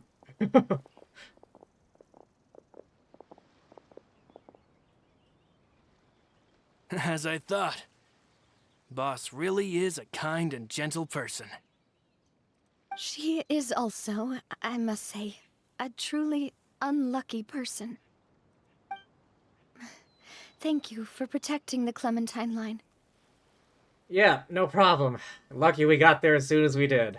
I was actually really scared, you know.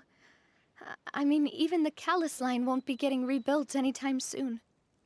If I'd lost the Clementine line too, I wouldn't know how to live with myself. A name is a way to etch a memory onto the world. Losing the line that bears her name, that I can see every day, would be like losing my mother all over again. Seeing it still standing there, tall and proud, it makes me really happy. What happened while we were gone? Honestly, you look more upset than tired or anything.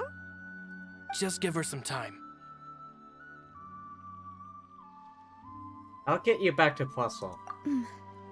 Thank you so much. Can you give me a hand? I really don't have much strength left. Yeah, I mean, blasting apart all those boulders. Traveler, I want to ask you something. And please, tell me the truth. Do you really see me as your partner? Of course. She speaks! She speaks! That's good then. Hearing that, it brings me more relief than I can say.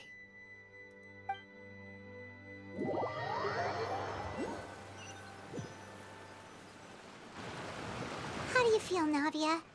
Any better after taking a break? I feel quite a bit better. But I should probably still rest for a few more days. Sorry, partner. I said some weird things earlier. Feel free to just ignore me. A little weird, that's true, but that's because I've never heard you doubt yourself before. I used to think that I'd never doubt myself. But you could say I've discovered that I'm not as strong as I thought I was. Coulter mentioned my parents, as well as Malus and Silver. It's all thanks to them that I've made it this far in life. Do you think they ever regretted the choices they made? Has my existence made this world a better place? A, don't think like that. B, yes. Don't think like that, Navia. You've already done more than enough. Damn. I never thought Paimon and I would be on the same brainwave. No matter what others think, we'll always support you to the end of the world.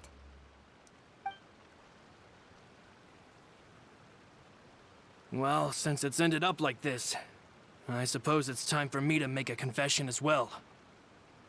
There's something that I've been keeping from you as well, boss.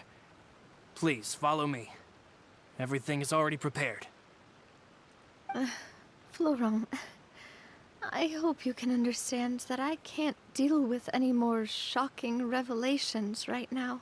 Oh, I see. He had the statue made of her. Don't worry. This surprise will be a pleasant one. They made the statue of her. That's my guess.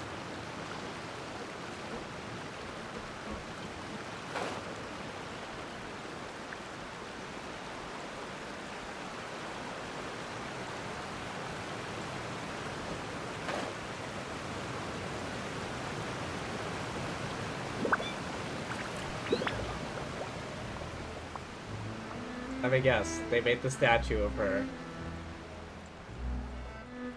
Is that it on the ship there? Under that, like, cover?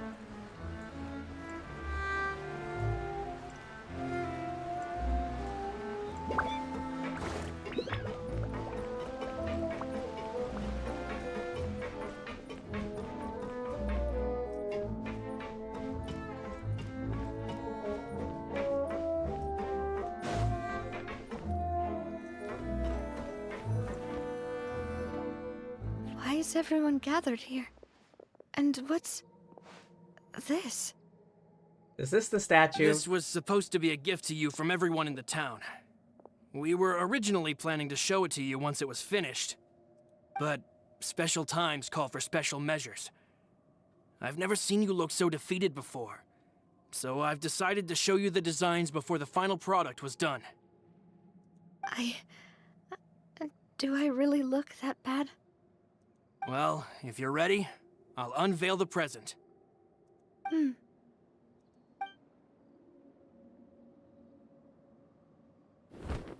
Ta-da!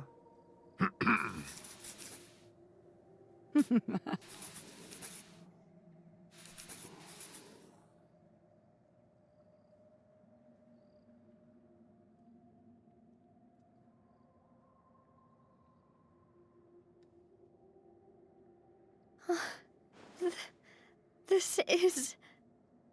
Papa, Mother, and me. Wait, Callus had an eye patch? We designed the look for Miss Clementine based on old camera records, as well as personal recollections from members of the Spina. Wow! This is the statue you mentioned before? It is indeed. To be honest, we decided on the design a long time ago, and gave the sculptor permission to begin working. We only asked Boss to decide on a design so she wouldn't realize we had already started. How could we only have statues of Mr. Callus and Mrs. Clementine? Even though Boss is still young, we've all seen the work she's put in regarding the whole synth business and the rebuilding of Poisson. Yeah, we took down a fucking serial killer. We wanted to commemorate her contributions with a statue as well. I don't know what Spina di Rosula was like in the past, but I know it's a great organization now. With Navia around, we're not worried about this place's future. We are gathered here today to tell our boss that we support you and believe in you wholeheartedly. I believe everyone is here for you, not the glory days. That's what we believe as well. I will also always believe in the bond between us. Thank you so much, everyone. Then I'll be brave and just accept everyone's support for what it is. This really is quite the surprise. I never thought that I'd have the chance to stand next to my mother. Not even in my wildest dreams.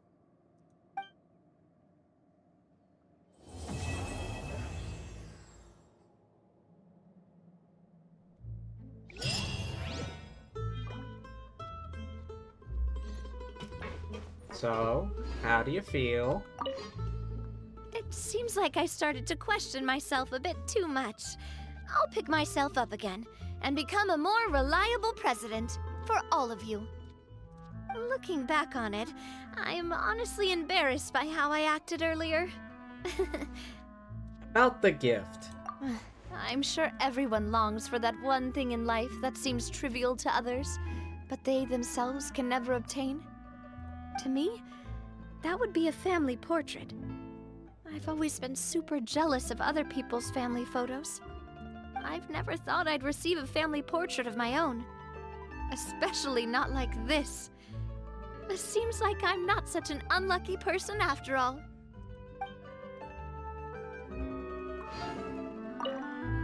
It seems like I started to question myself a bit too much. Looking back on it, I'm honestly embarrassed by how I acted earlier. About Clementine. You know, I've thought about it before.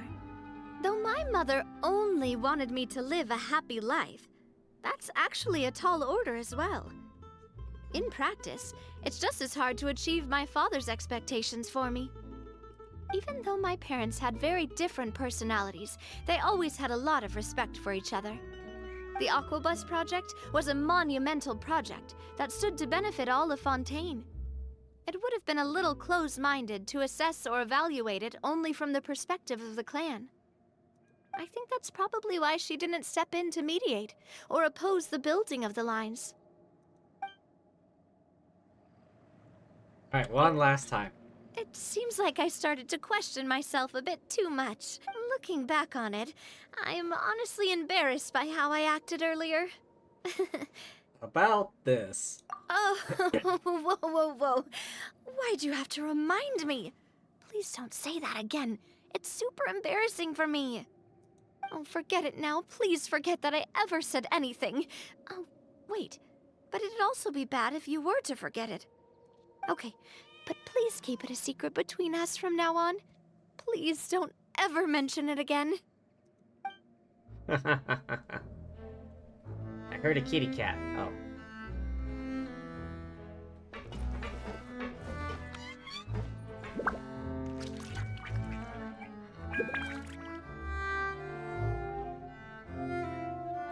Quite the nice statue that it's going to be.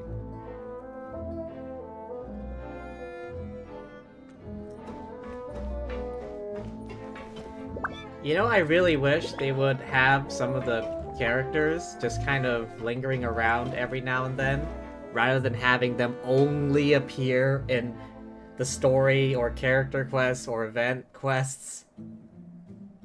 You know?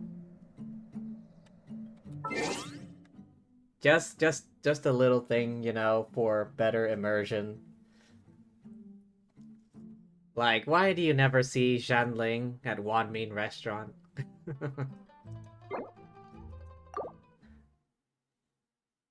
But that's all for me for today.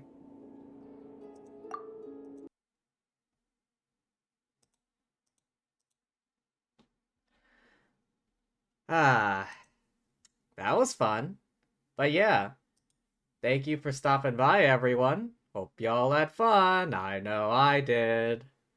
But yeah, thanks for being here. Thank you to anyone watching the VOD, and thank you, as always, to lovely fortune tellers watching this before I stream.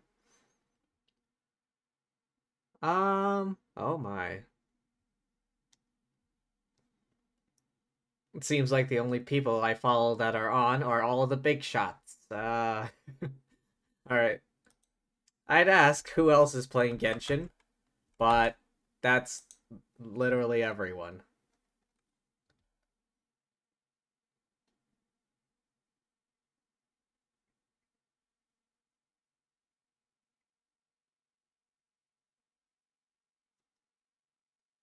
Let's see here.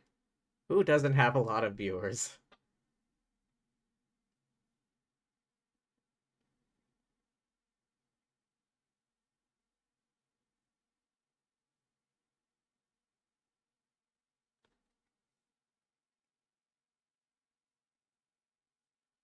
Gotta find someone here.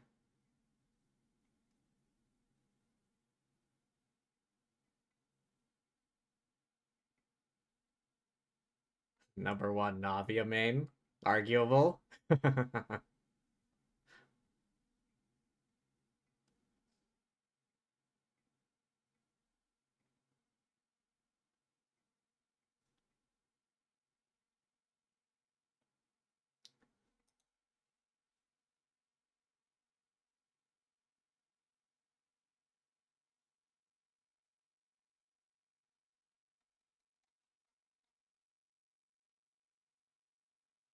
Alright, I found someone. Let's go say hi, I guess. What's their name? Sagi Neko.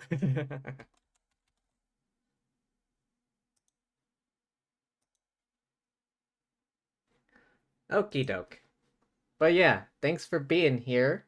Remember to hydrate, rest up, take good care of yourselves, and all that good jazz, and, peace!